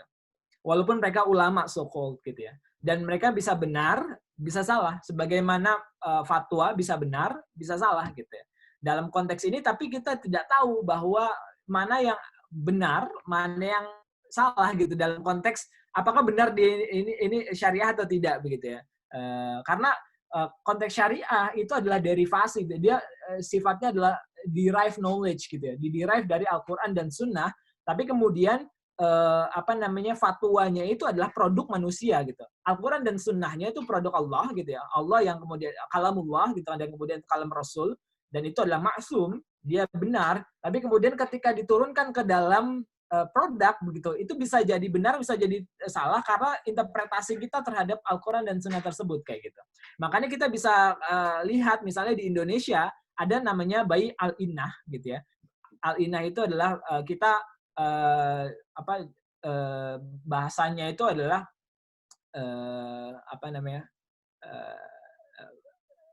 sell and repurchase gitu ya bahasanya itu. Tapi intinya adalah dia di Indonesia itu terlarang begitu ya. Tapi kemudian di Malaysia itu dia diterapkan karena diperbolehkan di Malaysia, gitu kan ya. Nah, kenapa bisa ada dua perbedaan ini, gitu kan? Itu karena ya tadi ini adalah derived knowledge, gitu ya, bukan revealed knowledge. Dia bukan divine knowledge, gitu ya. Tapi dia derived knowledge yang dia dilakukan oleh manusia yang mungkin benar, mungkin salah, gitu. Nah, karena itu kita butuh belajar. Itu poin saya. Kalau emang mau menjustifikasi diri kita dengan kemampuan kita sendiri, apakah ini benar atau tidak, gitu kan? Itu kita harus belajar. Saya misalnya, begitu kan, ketika ada orang yang menanyakan apakah bank syariah itu syariah atau tidak, saya katakan bahwa sepengetahuan saya, begitu, DSN sudah memfatwakan itu yang dilakukan sesuai dengan syariah, gitu. Tapi kalau Anda bertanya terkait dengan kalau Anda bertanya opini saya pribadi gitu ya terkait dengan itu, saya punya opini sendiri gitu ya. Ada beberapa yang saya tidak sepakat gitu ya. Tapi itu tidak menganulir bahwa industri ini adalah industri syariah yang dibangun sesuai dengan good governance syariah gitu. Paham nggak maksud saya? Jadi industrinya industri syariah begitu. Tapi kemudian sebagaimana syariah itu adalah derived knowledge gitu, kemungkinan ada kesalahan fatwa, opini itu mungkin gitu kan. Dan kita bisa objek itu gitu kan. Kalau misalnya Itu kita dari toleransi Mas Jatmiko. Ada beberapa mungkin yang dari fatwa-fatwa itu ditoleransi gitu ya. Ada toleransi tertentu gitu. Iya, maksud toleransi ini ya. Jadi fatwa itu salah satunya, dia memang ini indahnya fatwa juga ya. Dia tidak hanya berpanduan kepada Al-Quran dan Sunnah itu seperti ini, tapi kemudian juga dia melihat misalnya ya regulasi di sebuah negara itu kayak apa gitu. Itu bisa mempengaruhi fatwanya gitu, ya kan? Atau kemudian dukungan pemerintah di suatu negara itu seperti apa gitu. Itu bisa mempengaruhi fatwanya. Karena itulah tadi saya katakan fatwa di Indonesia nggak melulu sama dengan fatwa di Malaysia atau kemudian di Timur Tengah atau kemudian di UK begitu kan ya. Walaupun kita punya lembaga fatwa internasional gitu, misalnya AOLV gitu kan ya, yang dia memang atau di Malaysia kita punya FSB gitu yang sifatnya memang lebih pada supervisory board gitu ya. Nah, itu ada begitu. Tapi menurut saya perbedaan-perbedaan yang ada itu justru memberikan celah bagi kita untuk lebih inovatif, itu yang pertama gitu kan ya. Karena tidak terrestriksi dengan satu sistem tertentu, kita bisa come up dengan ide baru yang kemudian kita nyatakan bahwa ide ini mungkin obsolete gitu ya, yang lebih modern adalah ini yang mungkin bisa lebih menjawab pertanyaan-pertanyaan di problematika modern adalah ini misalnya seperti itu. Terus ini juga terkait dengan pertanyaan dari peserta, saya ringkaskan ya teman-teman ya. Apakah ada nih produk keuangan yang memang secara base, secara fundamental itu memang tidak syariah gitu, tidak mungkin disyariahkan. Misalnya contoh dari misalnya ada asuransi, ada misalnya investasi dan lain-lain. Ada nggak menurut Mas Wahyu yang memang tidak syariah gitu secara fundamental, walaupun nanti kita bisa refer ya tadi ke regulator ya atau ke label syariahnya gitu. Kira-kira ada nggak yang perlu kita hindari gitu, Mas? Iya, jadi beberapa transaksi keuangan yang memang sangat advance, misalnya derivatif gitu ya. Mungkin teman-teman kita sendiri ya, kalau kita sendiri mungkin secara personal tidak menggunakan itu gitu, tidak sampai kepada taraf penggunaan itu. Tapi bank itu atau kemudian financial institution lain begitu ya, baik syariah maupun non syariah, seringkali butuh untuk melakukan itu. Gitu. Paham nggak maksudnya? Di backdoor mereka, di background mereka butuh untuk melakukan itu untuk tadi melakukan manajemen keuangan di dalam internal mereka sendiri kayak gitu. Nah, kita tidak bertransaksi dengan hal tersebut, derivatif yang by definition sebenarnya sulit untuk menjadi syariah gitu ya, transaksi derivatif gitu ya. Tapi kemudian bank syariah mau tidak mau, nah ini poinnya, karena dia berada satu sistem dengan sistem konvensional, dia akan terkena, kalau bahasa hadisnya itu adalah debu-debu ribanya gitu ya. Jadi dia mau tidak mau engage dengan hal yang sifatnya ribawi tersebut dikarenakan reality ya, bukan karena ideologi gitu, tapi karena realitinya mendorong mereka untuk ke arah sana begitu ya. Tentu yang saya sampaikan adalah sebenarnya bottom line-nya ini masih work in progress sebenarnya. Itu poin saya. Kita masih work in progress, sistemnya kita bukan berasal dari kayak sistem yang dari awal adalah syariah, bukan gitu, tapi kemudian misalnya Indonesia sendiri kita dual system kan gitu, ada syariahnya, ada konvensionalnya. Berbeda misalnya dengan Sudan atau kemudian Pakistan atau dengan Iran begitu kan. Kita bisa belajar mungkin dari sana kalau misalnya 100% kita menggunakan bank syariah doang begitu kan ya. Tapi kita itu menggunakan syariah dan juga konvensional, dan engagement di antara kedua itu tentu akan ada begitu kan ya. Karena poin dari pengambil kebijakan secara umum adalah bagaimana Islamic finance itu bisa menjadi pembuka untuk orang-orang yang nggak mau berbanking gitu ya dengan bank konvensional gitu ya, tetap masuk ke sektor keuangan gitu karena kebaikan sektor keuangan itu sendiri kayak gitu. Jadi derivatif itu adalah salah satu saja yang mungkin bisa saya sampaikan saat ini. Ya, gimana dengan asuransi dan fintech, Mas? Kalau tadi kan Mas Jatmiko kan selalu ngungkapin tentang bank gitu ya. Kalau fintech dan juga asuransi gimana itu biasanya? Ya. To be honest, kalau fintech itu justru kita lebih mudah untuk sesuai dengan syariahnya dibandingkan dengan bank, gitu ya. Kenapa? Karena dulu ini kalau balik lagi ke 1970-an lah ya, saya tentu belum lahir gitu ya. Tapi kemudian emergence dari Islamic finance itu sendiri itu ada dualisme, debate gitu ya. Debate-nya adalah apakah kita masuk dari bentuk bank syariah atau aset manajemen yang sifatnya syariah gitu. Ini keduanya punya konsekuensi yang berbeda gitu. Nah, Islamic fintech itu lebih memungkinkan aset manajemen itu dilakukan begitu dibandingkan dengan di bank gitu. Misalnya sifatnya gini. Kalau di bank itu by definition sebenarnya tidak boleh memiliki inventory aset fix gitu ya. Jadi bank itu kalau misalnya mau jual rumah ke kita, sebenarnya dia nggak punya rumah, dia harus cari dulu ke pasar gitu kan dan membiayai hal tersebut gitu ya. Tapi kalau fintech, dia mungkin untuk memiliki aset gitu kan ya. Dia mungkin memiliki aset dan karena itu dia bisa lebih sesuai dengan syariah dibandingkan dengan bank sebenarnya, by system gitu. Dan terlebih lagi fintech itu tidak restricted banget kayak bank gitu kan ya. Tidak sangat se-restricted kita bank. Dan fintech itu dia lebih memungkinkan kita untuk melakukan investasi ya instead of melakukan deposit gitu sebenarnya. Gitu. Dan itu sebenarnya adalah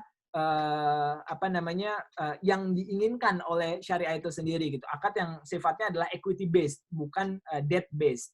Akad yang sifatnya adalah ekuitas gitu ya, permodalan, bukan hutang kayak gitu. Dan itu banyak dilakukan. Misalnya simpelnya aja salah satu fintech yang saya ambil saja, ini bukan karena saya promosi, misalnya Kazwa begitu ya. Kazwa itu dia fintech yang memang dia membiayai sektor UMKM gitu. Dan kita memang benar-benar berbagi resiko dengan sektor UMKM tersebut gitu. Kalau di bank misalnya, kita bisa nggak berbagi resiko dengan sisi asetnya kalau kita depositor. Kecuali uang kita di bank tersebut lebih dari 2 miliar begitu kan, yang nggak ditanggung oleh LPS begitu kan, kita mungkin gitu berbagi resiko. Tapi selama kita di bawah 2 miliar ditanggung sama LPS gitu. Jadi kalaupun rugi di banknya itu, kita nggak boleh hilang uang deposit kita itu. Paham nggak maksud saya? Yeah. Karena memang itu adalah uang yang dijamin oleh pemerintah, oleh LPS, akan dikembalikan ke kita walaupun banknya itu default. Gitu. Tapi kalau Kazwa misalnya tadi gitu ya, UMKM-nya itu default gitu. Uang kita gimana? Hilang gitu. Karena itulah investasi gitu. Karena itulah investasi dan kemudian itu yang lebih sesuai dengan syariah. Karena kita berbagi resiko sebagaimana juga kita berbagi profit. Jangan sampai kemudian kita maunya berbagi untung saja, rugi nggak mau gitu kan ya. Nah ini kan pembahasan yang lebih mendalam lagi nanti mungkin bisa kita bicarakan. Tapi itu terkait dengan Islamic fintech. Kalau takaful itu by definition, kalau yang konvensional memang sangat sulit begitu ya untuk dia bisa menjadi syariah gitu. Makanya dia perlu ini baru, sistematika baru. Kalau di konvensional mungkin simpelnya kayak gini ya. Jadi si takaful kita ini ya, maksudnya pemegang premi kita itu kalau misalnya mau misalnya ya klaim kita adalah terhadap kecelakaan lah, anggaplah seperti itu gitu kan ya. Atau kemudian kesehatan lah biar gampang. Kemudian kita bayar premium ke insurance gitu kan. Kemudian insurer tersebut dia akan melakukan investasi terhadap uang yang kita punya gitu kan. Ketika kita membayarkan premium ini sebenarnya kepemilikan uang itu sudah pindah ke insurer. Ini poin pentingnya. Kita nanti dapat uang dari insurer ketika kita melakukan klaim dari dia. Itu kan ya asuransi begitu kan ya. Di belakang insurer ini ngapain terserah insurer, mau dia investasinya di prostitusi dan lain sebagainya itu terserah dia gitu kan ya.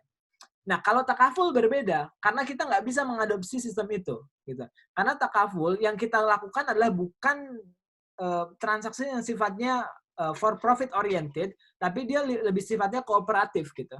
Si kita pemegang polis itu melakukan kontribusi kepada takaful fund gitu ya. Uang yang di takaful fund itu adalah uang umat, di mana umat yang dimaksud di sini adalah mereka yang bergabung dalam kooperatif ini gitu. Jadi kalau nanti ada dari kita dari umat tadi yang saya sebut umat tadi itu misalnya sakit gitu kan, atau kemudian dia kalau dalam konteks tadi kesehatan sakit, kalau misalnya kecelakaan ya kecelakaan gitu ya, uang dari uang umat tadi itu akan diberikan kepada dia gitu. Itu sebenarnya takaful, tapi kan uang tadi itu butuh dikelola kan, diinvestasikan segala macam. Nah, itulah fungsinya adalah namanya takaful organization gitu, atau insurance company tadi gitu ya. Yang dia kalau bahasa simpelnya yang konvensional itu setara dengan insurance company tadi. Yang dia itu sebenarnya nanti menginvestasikan uang kita. Kita nitip uang kita ke mereka, mereka akan investasikan gitu. Tapi kemudian uang tersebut punya siapa? Bukan punya mereka, punya kita tetap, punya umat tadi gitu. Jadi memang secara skema saja sudah berbeda. Tapi di luar gitu ya, kalau misalnya kita masuk ke takaful company begitu kan, kemudian kita nanya apa sih bedanya, seringkali dua hal gitu ya. Itu memang terlalu rumit orang tersebut untuk menjelaskan kepada kita terkait dengan hal ini gitu kan ya. Atau kemudian mereka orang tersebut yang ditakaful tersebut pun juga nggak tahu begitu perbedaannya apa gitu. Itu mungkin kalau manajer gitu atau kemudian levelnya top management mungkin mereka tahu begitu. Tapi kemudian kalau yang bawah jangan-jangan ini jangan-jangan mereka pun nggak tahu secara clear perbedaannya apa di balik bisnis model mereka begitu. Sehingga mereka nggak bisa menjelaskan gitu bahwa ini sebenarnya berbeda kayak gitu. Jadi seringkali misleading kita itu adalah kita terlihat di luar tuh sama gitu ya dengan konvensional gitu. Padahal di belakang itu terjadi aktivitas-aktivitas yang berbeda gitu yang meng-ensure bahwa transaksi yang dilakukan itu sesuai dengan syariah gitu. Jadi kalau kita secara orang awam, menurut Mas Wahyu Jatmiko, kira-kira nih tadi kan ada unsur dari investasi, asuransi dan lain-lain gitu ya. Untuk pemula gitu, kita baiknya untuk personal finance itu mulai dari mana? Terus gimana cara tahu itu syariah atau enggak gitu? Apakah kita langsung nih masuk ke investasi ataukah kita raising aset dulu nih lewat debt gitu atau gimana tuh? Gimana Mas Wahyu? Ada tips nggak? Pertanyaan itu sebenarnya dirangkum di sini sebenarnya ketika mengelola keuangan ini gitu kan, kita yang pasti adalah pertama kita harus siapkan proporsi uang kita untuk investasi gitu ya. Itu harus di-secure dulu gitu ya. Jangan sampai investasi dan savings ya maksud saya. Jadi terlepas pada spending yang kita punya gitu, debt payment, sedekah, kita harus punya juga untuk savings dan investment. Mulai dari securing emergency fund gitu ya. Kita nabung gitu, secure emergency fund, sudah selesai dengan itu baru kemudian kita bertahap investasi. Investasi anak muda itu biasanya karena kita masih muda ya. Kita itu sebenarnya mampu gitu ya untuk bisa masuk ke investasi yang sifatnya jangka panjang gitu ya. Investasi jangka panjang itu seperti apa sih? Stok itu jangka panjang gitu ya. Tapi kemudian ada beberapa yang prefer dia tidak masuk ke stok secara langsung atau saham secara langsung gitu. Tapi dia masuk ke mutual fund atau kemudian reksadana. Bedanya adalah kalau saham ya cuma saham itu aja, isinya saham gitu ya. Kalau reksadana itu adalah kita bisa milih ada proporsi saham sekian, ada proporsi sukuk sekian, ada proporsi misalnya deposito sekian, ada proporsi misalnya gold sekian gitu. Itu jadi dia adalah portofolio dari aset-aset keuangan yang kita miliki gitu. Jadi menurut saya kalau memang mau memulai gitu ya dan belum tahu banget gitu ya terkait dengan stok itu kayak gimana gitu, karena stok ini kenapa saya sebut karena dia yang bisa mengakomodasi investasi jangka panjang kita gitu ya. Dan dia in the long run kalau teman-teman lihat itu dia positif gitu kan ya. Nah, kalau memang belum sanggup langsung main di stok begitu atau investasi di stok bisa ke reksadana tadi gitu, masuk ke manajer investasi misalnya BNI Sekuritas kah, atau kemudian Mandiri Sekuritas, atau kemudian Dana Reksa dan lain sebagainya. Kalau di Indonesia mereka punya part untuk syariahnya gitu. Jadi minta bahwa kita mau transaksinya sesuai dengan syariah, nanti mereka akan tanya risk profile-nya kamu mau kayak apa. Ini, oke. Kalau misalnya mau medium, berarti berapa persen di saham, berapa persen di ini, mereka akan atur gitu. Tapi konsekuensinya karena mereka ngatur, maka kita harus bayar fee ke mereka untuk mengatur uang kita tadi gitu ya. Tapi nggak apa-apa dibandingkan kita mengendapkan uang kita di bank gitu kan, dan nggak diapa-apain sebenarnya. Dan kendapan uang kita itu lebih dari emergency fund yang kita butuhkan atau likuiditas yang kita butuhkan gitu. Karena itu idle money yang nggak produktif gitu ya. Maka di Islam kan kalau punya uang ya diputar gitu kan. Karena ketika kita masuk ke sektor, apalagi sektor real gitu, private placement gitu, saya beberapa kali juga di private placement juga begitu, itu kita merasakan bahwa kita bisa memberikan permodalan untuk orang lain untuk usaha begitu kan ya. Kan itu memberikan juga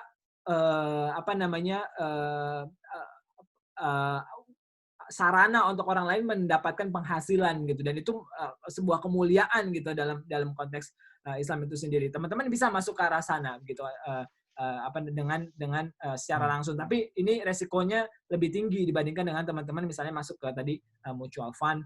Nah, kalau misalnya mau beberapa saat lagi nanti ada sukuk misalnya, sukuk government akan keluar begitu kan. Teman-teman yang sukuk retail itu bisa subscribe, bisa beli gitu ya. Itu minimal 1 juta atau 5 juta, saya kurang paham gitu kan. Itu untuk kalau periode 1 sampai 2 tahun. Ya, yang retail itu biasanya hanya 2 tahun begitu. Tapi return-nya itu sekitar 6 sampai 7% lah gitu.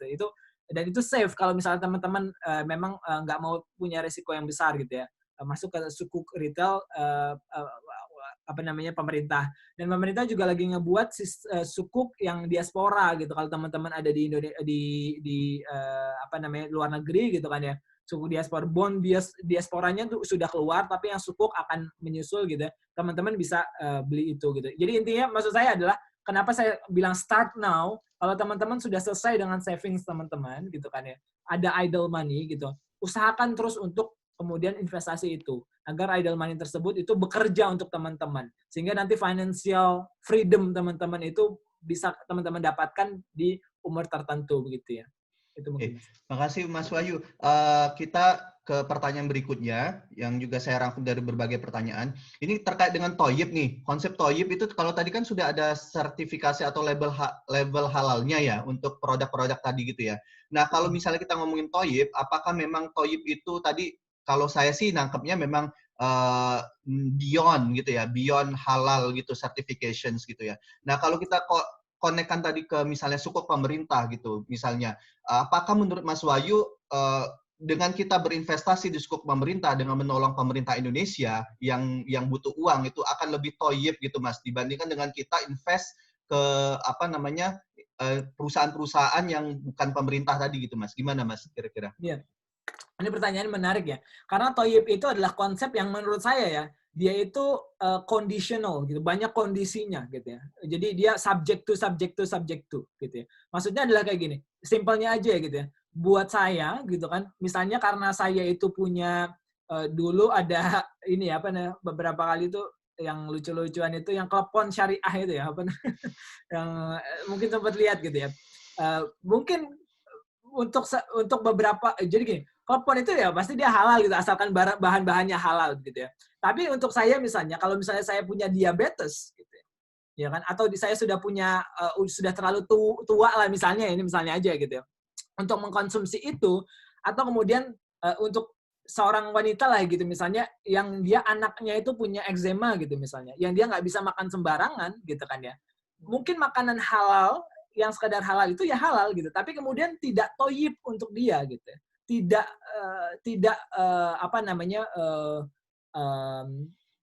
bahasanya itu tidak mempromot benar-benar kesehatannya dia gitu. Jadi orang yang bicara Thayyib itu adalah sudah bicara oh ini halal, oke, tapi dia nggak sehat buat saya gitu.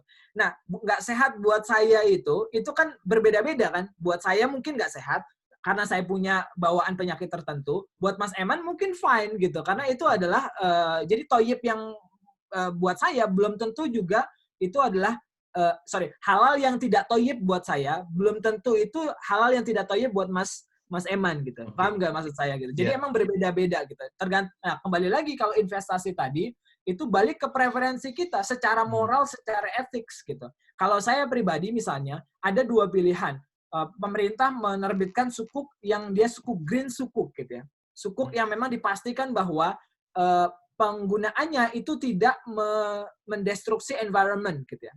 Karena saya salah satu orang yang concern dengan environment, saya punya value dalam diri saya, morality dalam diri saya menyatakan saya nggak akan investasi kecuali dia sudah pasti nggak merusak environment. Gitu ya. Nah, walaupun sukuk biasa itu halal, buat saya itu belum tentu toyib gitu. Kenapa? Karena dia bisa jadi tidak bagus untuk environment ketika pembangunannya gitu. Dapat nggak maksud saya? Nah, itu balik lagi definisi toyib ini bisa berbeda-beda dan apa yang toyib menurut saya belum tentu halal dan tidak toyib menurut saya belum tentu halal dan tidak toyib untuk orang lain kayak gitu. Kalau kita tadi kaitkan ke reksadana, itu bisa nggak kita bicara dengan manajer tadi? Kalau misalnya saya pengennya nggak mau investasi di sini gitu, ada yang bisa itu Mas? Bisa sekali. Bisa bahkan di reksadana itu sendiri kita bisa kombinasikan syariah dengan social responsibility investment gitu. Jadi ada kalau misalnya saya ini to be honest ya, kekurangan syariah di sekarang mungkin saya buka begitu ya. Itu kita fokus masih di halal, belum di toyib gitu. Karena partly toyib itu nggak semua orang itu punya preferensi yang sama gitu ya. Iya.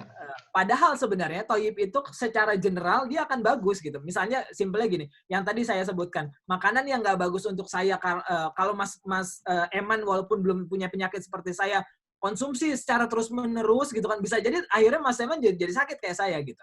Ya nggak? Dapat nggak poinnya? Jadi in the long run, in general itu sebenarnya yang toyib itu kita punya definisi yang sama gitu. Tapi di stage tertentu gitu kita menyatakan oh ini masih toyib buat saya gitu ya. Poinnya seperti itu. Nah, di syariah itu dia belum incorporate social responsibility tadi untuk menjadi toyib dibandingkan untuk menjadi sedangkan sekarang itu sudah halal gitu. Jadi kalau kita mau value system kita itu beyond syariah, kita mau juga dia masukin toyib ke toyiban tadi, kita bisa bilang ke ini kombinasikan bisa nggak? Asetnya harus syariah, tapi kemudian dia harus masuk juga kategori social responsibility investment gitu. Dan itu mungkin bahkan indeksnya itu sudah banyak dikembangkan di negara-negara maju gitu ya. Dow Jones itu punya gitu, FTSE itu punya gitu. Memang Indonesia belum punya kombinasi antara di Indonesia tuh ada namanya SRI ke hati gitu ya. Dia saham-saham yang dia memang social responsibility investment dan ada juga saham yang syariah. Misalnya JII, Jakarta Islamic Index, atau kemudian Jakarta Islamic Index 70, atau ISS Index saham syariah Indonesia gitu kan. Nah itu mungkin the way forward untuk Indonesia adalah mengkombinasikan kedua itu. Gitu. Sehingga kita punya irisan di mana dia sahamnya syariah secara konten, tapi juga dia toyib gitu, karena dia socially responsible. Nah kalau untuk terkait dengan investasi tadi Mas, kira-kira nanti dari mereka juga bisa nggak ngitungin gimana cara perhitungan zakatnya ya? Karena kan kalau investasi kan pasti naik turun ya. Akan sangat susah tuh kalau untuk kita gitu sebagai investor, kita tuh sebenarnya zakatnya berapa sih dari hasil ini gitu. Gimana Mas kira-kira Mas? Ya, bahkan itu menjadi sebuah apa ya namanya? Itu kalau nggak salah pertama kali diterapkan sekitar 2015 soalnya. Sudah diterapkan di 2015. Lembaga reksadana gitu ya, yang dia memang atau manajer investasi yang dia punya reksadana syariah, dia akan menawarkan apakah mau zakatnya dipotong langsung atau tidak gitu ya. Jadi itu dia bekerja sama dengan Basnas dan beberapa lembaga zakat yang lain gitu. Bahkan sekarang itu sudah marak juga bukan hanya zakat tapi wakaf saham misalnya gitu kan. Jadi itu sudah well established gitu kan ya secara sistem. Mungkin saya nggak bisa sampaikan well established juga ya. Sudah dimulai lah ya secara sistem di mana kita bisa meminta perusahaan untuk menghitungkan zakat kita dan kemudian langsung kita terima bersih saja gitu. Oke. Thank you, Mas. Ini ada pertanyaan sangat spesifik sebenarnya ya dari Mas Murayama Lab. Assalamualaikum, izin bertanya. Kemarin saya mendapat info dari DJPPR, sekarang sedang penjajakan potensi sukuk bond dalam bentuk cash wakaf link sukuk. Bagaimana pandangan Mas Wahyu terhadap jenis sukuk ini? Ya, ini berarti alhamdulillah mengikuti ya. Jadi cash wakaf link sukuk itu sebenarnya konsepnya sudah lama ya, dari 2000 atau 2000-an ya. Maksudnya 2015-an ya, 2014-2015 Pak Rifki Ismail gitu ya, dari Bank Indonesia gitu. Waktu itu come up dengan ide-ide seperti itu gitu. Nah, apa namanya, cash wakaf link sukuk ini bagi yang belum tahu gitu kan, ini sebenarnya adalah dia mengkombinasikan antara sukuk dengan wakaf gitu. Jadi kita itu kita selaku wakif, orang yang mewakafkan gitu kan, itu kayak memberi sertifikat wakaf gitu ya dengan uang cash gitu kan. Di mana uang cash tersebut itu dikelola oleh BWI, Badan Wakaf Indonesia gitu, untuk diinvestasikan ke sukuk pemerintah gitu ya. Jadi korpus kita gitu ya, itu diinvestasikan ke sukuk pemerintah. Nanti sukuk pemerintah tersebut itu akan ada return-nya kan. Return-nya itu akan diberikan ke kegiatan sosial tertentu yang kita memang yang disepakati di sukuk tersebut. Yang terakhir tuh cash wakaf link sukuk itu sebenarnya sudah terjadi 2018 yang pertama, 2018 2019 ya yang pertama. 2020 Maret kalau nggak salah.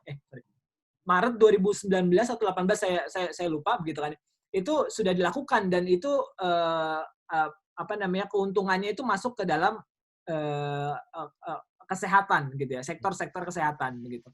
Jadi sistemnya seperti itu. Nah, buat saya sendiri itu adalah sebuah kemajuan. Karena kenapa? Karena itu masuk ke dalam definisi, mungkin kalau definisinya UN itu adalah blended financing gitu. Jadi kita melakukan financing itu bukan hanya dari sisi private gitu, tapi juga dari sisi filantropis gitu.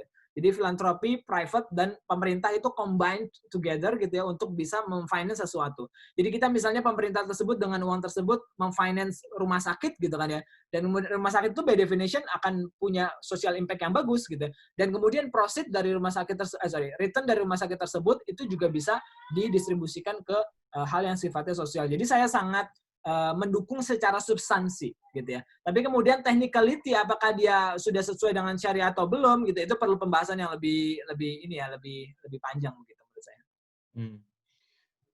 Teman-teman silakan kalau misalnya masih ada yang ingin bertanya, kita masih punya waktu sekitar 10 menit lagi ya. Sambil menunggu atau klarifikasi kalau misalnya pertanyaannya ternyata belum dijawab sama Mas Wahyu. Sedikit klarifikasi Mas Wahyu terkait dengan konsep itu ya, konsep kapitalisme tadi. Kalau misalnya kita sudah terjerat nih dari sisi misalnya kita bekerja nih di perusahaan yang memang juga terkait dengan kapitalisme gitu, atau bahkan ada beberapa bilang PNS pun ternyata itu uang pajak juga sumbernya dari kapitalisme. Itu ada beberapa yang begitu sampai sangat ekstrim ya. Saya lihat teman saya berhenti dari PNS karena uang pajak yang dibayarkan dalam bentuk gaji mereka juga dari bentuk kapitalisme. Nah, gimana caranya sih sebenarnya memandang sumber kapitalisme yang sebenarnya sudah sangat masif gitu ya dan tidak bisa terhindarkan ini ke tadi konsep fikih atau misalnya konsep syariah gitu, supaya mereka merasa supaya hatinya tenang, gajinya memang halal gitu dan lain-lain gitu, Mas. Iya, ini pertanyaannya sulit ya. Jadi memang karena sistem kapitalisme itu perlu diakui adalah sebuah fictional realities gitu ya. Kalau bahasanya Yuval Noah Harari itu yang memang dia di subscribe oleh banyak orang gitu ya. Secara global gitu, sehingga kita untuk lepas dari sistem itu sulit.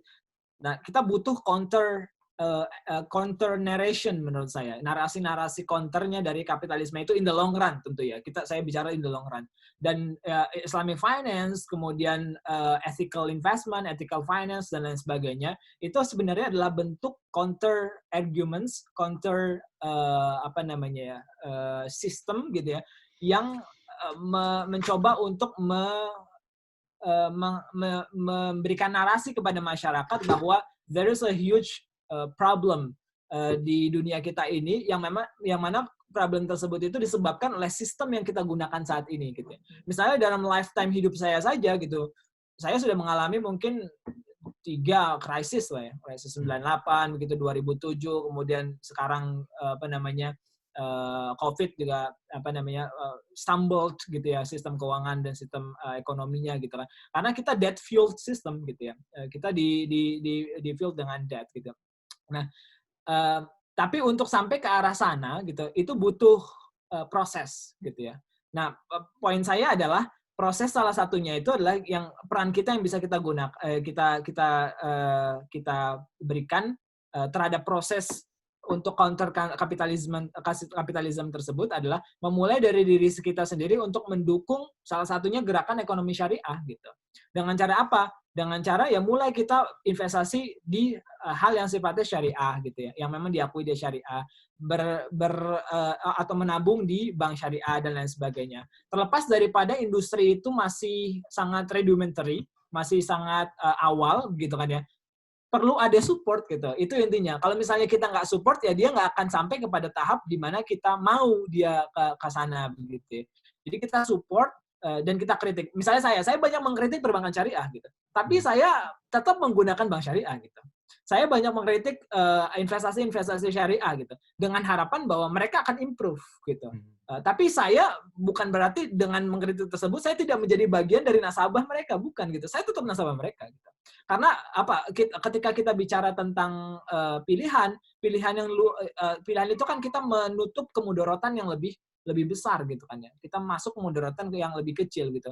Ini pilihannya bukan kita mendapatkan emas atau mendapatkan batu gitu, tapi kita mendapatkan dua hal yang memang sifatnya ada buruknya dua-duanya, mungkin ya, belum semuanya pure gitu ya. Tapi kemudian kita bisa support mereka gitu. Jadi poin saya tadi, kita masuk ke gerakan ini, gerakan ekonomi syariah, mulai dari diri kita sendiri, mulai investasi, menabung dan lain sebagainya di industri keuangan dan ekonomi syariah, dan terus kritik apabila mereka atau industri ini itu belum sesuai dengan kriteria syariah yang memang sesungguhnya seperti itu.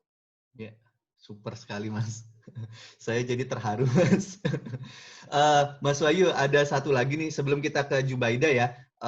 Kira-kira Mas, tadi kan Mas ngomong personal finance. Ada bedanya nggak sih personal finance ketika kita single gitu ya, terus kita sudah berkeluarga gitu, dari konteks yang tadi income, debt payment, sedekah, spending, saving, investment tadi, kira-kira berubah nggak Mas?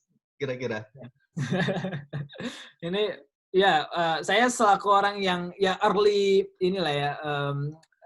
couple gitu ya, dengan satu anak gitu ya, sangat paham banget bahwa berbeda gitu secara practicality gitu ya. Tapi kalau secara konseptual atau kemudian fundamental itu sama sebenarnya.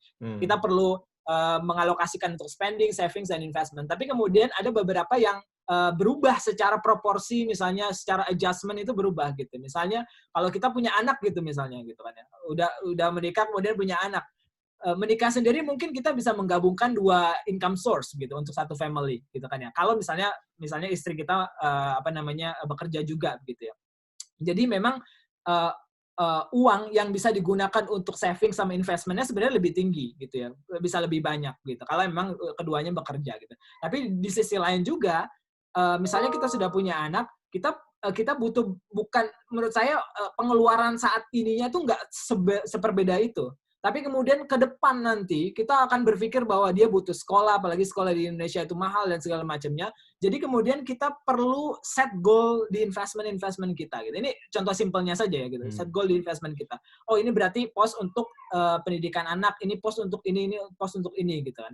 Dan hal-hal lain kayak misalnya wants mungkin agak kita korbankan gitu. Misalnya saya dan istri dulu sangat sering sekali traveling gitu misalnya gitu. Sejak punya anak kita berpikir traveling akan lebih mahal begitu kan, dan kemudian kalau misalnya kita akan masa depan anak walaupun Allah menanggungnya tapi kita butuh usaha itu akan jeopardize gitu kan. Kita perlu set goal, kita perlu investasi, kita perlu misalnya mulai berpikir bagaimana kemudian membangun rumah gitu kan ya, atau kalau udah punya rumah tapi tadinya untuk 1-2 orang doang gitu kan, kemudian kita buat satu kamar lagi dan lain sebagainya gitu ya.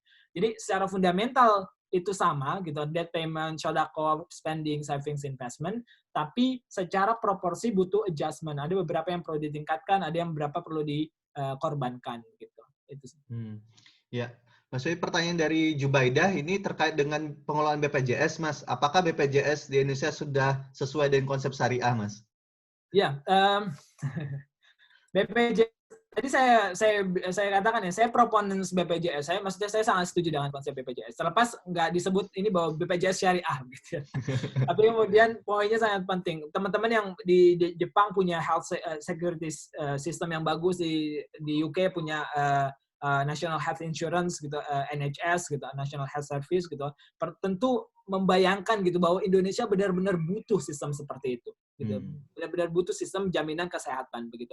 Nah, BPJS itu sudah secara fondasi itu sudah syariah. Kenapa? Karena secara perbedaan conventional insurance dengan takaful itu adalah, takaful itu kan tadi kooperatif, dia bukan for profit gitu sebenarnya. Bukan for profit sebagaimana insurance company gitu ya. Tapi dia memang untuk pool uang gitu, dan kemudian membantu insured tadi, orang yang memang memegang, yang membayar kontribusi gitu ya. Itu juga yang terjadi di BPJS sebenarnya. BPJS itu kan dia lembaga non profit gitu ya. Kalau dia ada profit di pasalnya itu, dia harus dikembalikan ke pemerintah gitu kan. Atau kalau misalnya dia kurang, pemerintah harus siap injek gitu kan. Jadi sebenarnya ini adalah sistem yang kooperatif, dia bukan sistem insurance. Dan kalau dalam konteks GOROR, kan tadi poin utama kenapa conventional insurance tidak boleh adalah salah satunya GOROR gitu ya. GOROR itu diperbolehkan apabila dia di sini, GOROR itu diperbolehkan apabila akadnya itu bukan akad tijari, bukan akad jual beli, bukan akad yang sifatnya dua pihak gitu ya. Misalnya kayak gini. Jadi akad yang sifatnya hibah atau yang sifatnya itu tabaruat, yang dia itu tolong-menolong, itu diperbolehkan di dalamnya ada gharar. Gitu. Nah, kalau misalnya simpelnya gini, saya mau ngasih kado ke Mas Eman begitu kan ya. Yeah. Tapi kadonya saya bungkus begitu kan, saya nggak tahu Mas Eman apa isinya gitu kan ya. Bisa jadi isinya uang 10.000 yen gitu kan, atau kemudian isinya cuman tanda tangan saya begitu, buku tanda tangan saya begitu. Mas Eman nggak tahu, itu goror banget gitu ya. Tapi boleh atau nggak transaksi itu? Boleh, karena ini bukan dijual beli, bukan di transaksi yang sifatnya for profit gitu. Ini transaksi yang bantu-membantu. BPJS itu transaksi yang bantu-membantu, bukan yang for profit gitu. Jadi goror di BPJS itu diperbolehkan. Tinggal yang seringkali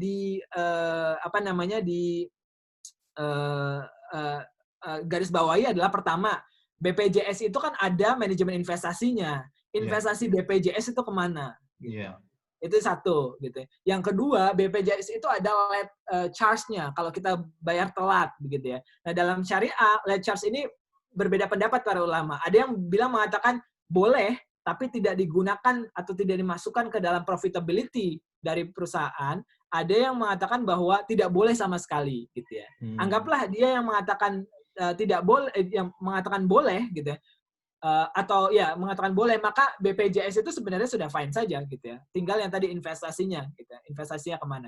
Karena late charge itu digunakan untuk meminimasi moral hazard kita kan, agar kita membayarnya itu sesuai dengan periode.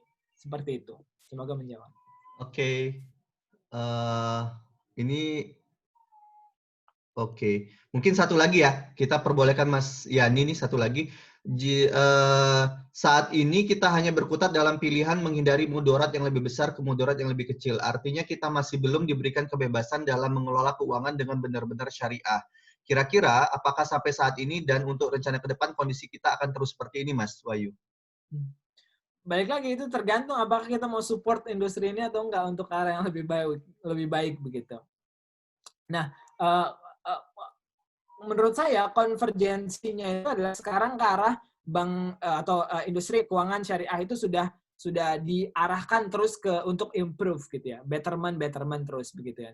Nah, kalau misalnya to the extreme kita itu nggak benar-benar nggak mau untuk kemudian menggunakan financial institution, that's fine, that's your option gitu. Tapi kemudian dari situ itu kita harus bisa benar-benar tetap mengelola keuangan kita gitu. Misalnya simpelnya kayak gini, oh saya nggak mau nih berurusan sama investasi-investasi yang sifatnya menurut saya masih walaupun dia syariah tidak sesuai dengan syariah. Kita create our own investment gitu. Itu boleh nggak? Boleh gitu. Silahkan gitu. Maksud saya create our own investment adalah misalnya kita ya udah investasi di teman atau saudara atau kemudian siapa kerabat gitu kan yang memang dia butuh uang untuk menjalankan perusahaannya gitu ya. Atau kemudian kita buat perusahaan sendiri. Silahkan, tidak ada yang melarang hal tersebut gitu. Balik lagi menurut saya risk profile-nya itu kemana gitu. Apakah kita mau ke resiko yang besar seperti itu atau kemudian kita mau ke yang memang bisa kita manage dengan lebih baik resikonya begitu kan ya.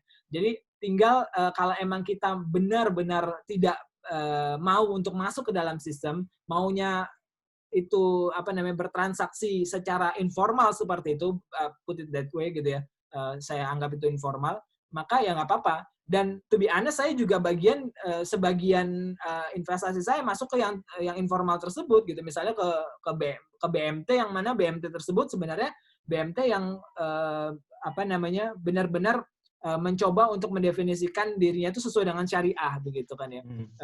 Dan itu fine aja, tapi ada kalanya lost money gitu kan ya. Ada kalanya uang nggak kembali begitu kan. Dan itu adalah risiko bisnis kayak gitu. Oke, Mas Wahyu, terima kasih banyak. Untuk Murayama Lab, mungkin tadi sudah dijawab ya pertanyaannya. Kalau investasi tadi tergantung dari goalnya tadi, Mas.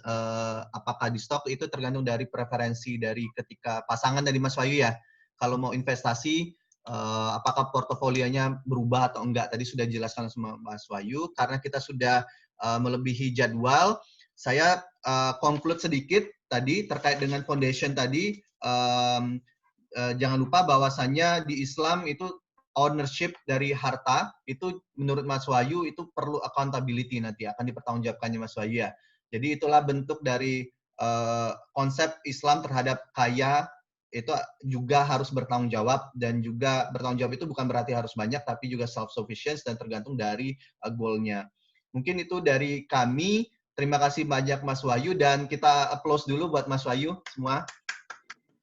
Nanti kalau ada sesi 2 boleh lah Mas ya dari Isamu ya, nanti lanjut. Aku juga pengen ngobrol lebih banyak ke Mas Wahyu. Terima kasih banyak. Saya juga dari moderator Emanuel Patra mohon undur diri dan saya kembalikan ke MC. Terima kasih. Assalamualaikum.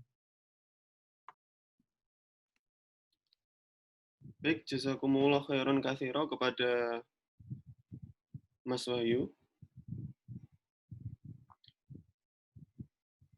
dan Mas Eman pada malam hari ini. Alhamdulillah kita sudah menyelesaikan diskusi kita yang luar biasa. Semoga ini bisa kita lanjutkan untuk episode-episode berikutnya. Semoga ilmunya menjadi bekal yang luar biasa bagi kita, menjadi amal soleh bagi kita, membuat kita semakin tergerak untuk mengetahui tentang ekonomi syariah, tentang muamalah yang lebih syariah, seperti itu. Dan harapannya ke depan Isamu bisa melanjutkan diskusi-diskusi yang sangat luar biasa seperti pada malam hari ini.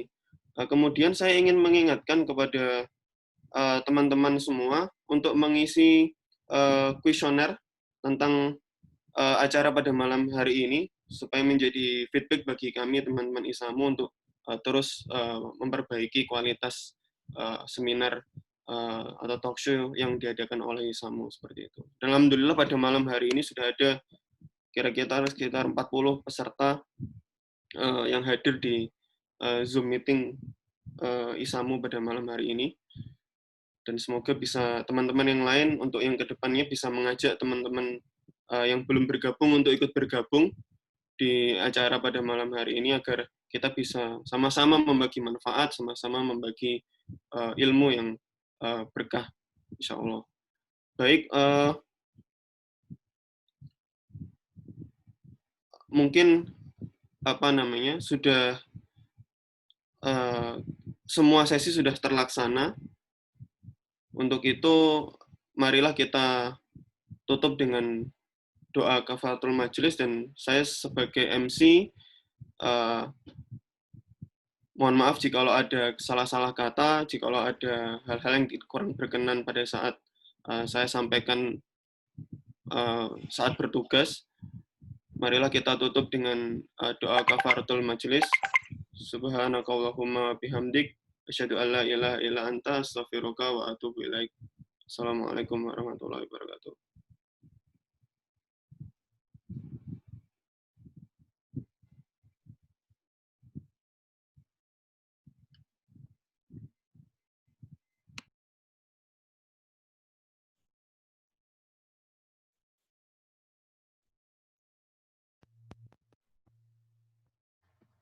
Kayaknya tahu. Enggak. Baik, saya izin pamit duluan ya. Terima kasih semua. Assalamualaikum. Baik, terima kasih Mas Wahyu. Jazakallah. Waalaikumsalam. Ya, terima Terima kasih kasih. banyak Mas Wahyu. Oke, Assalamualaikum. Salam. Saya juga pamit ya Mas. Ya, terima kasih Mas Iman. Terima kasih Mas Assalamualaikum. Iman.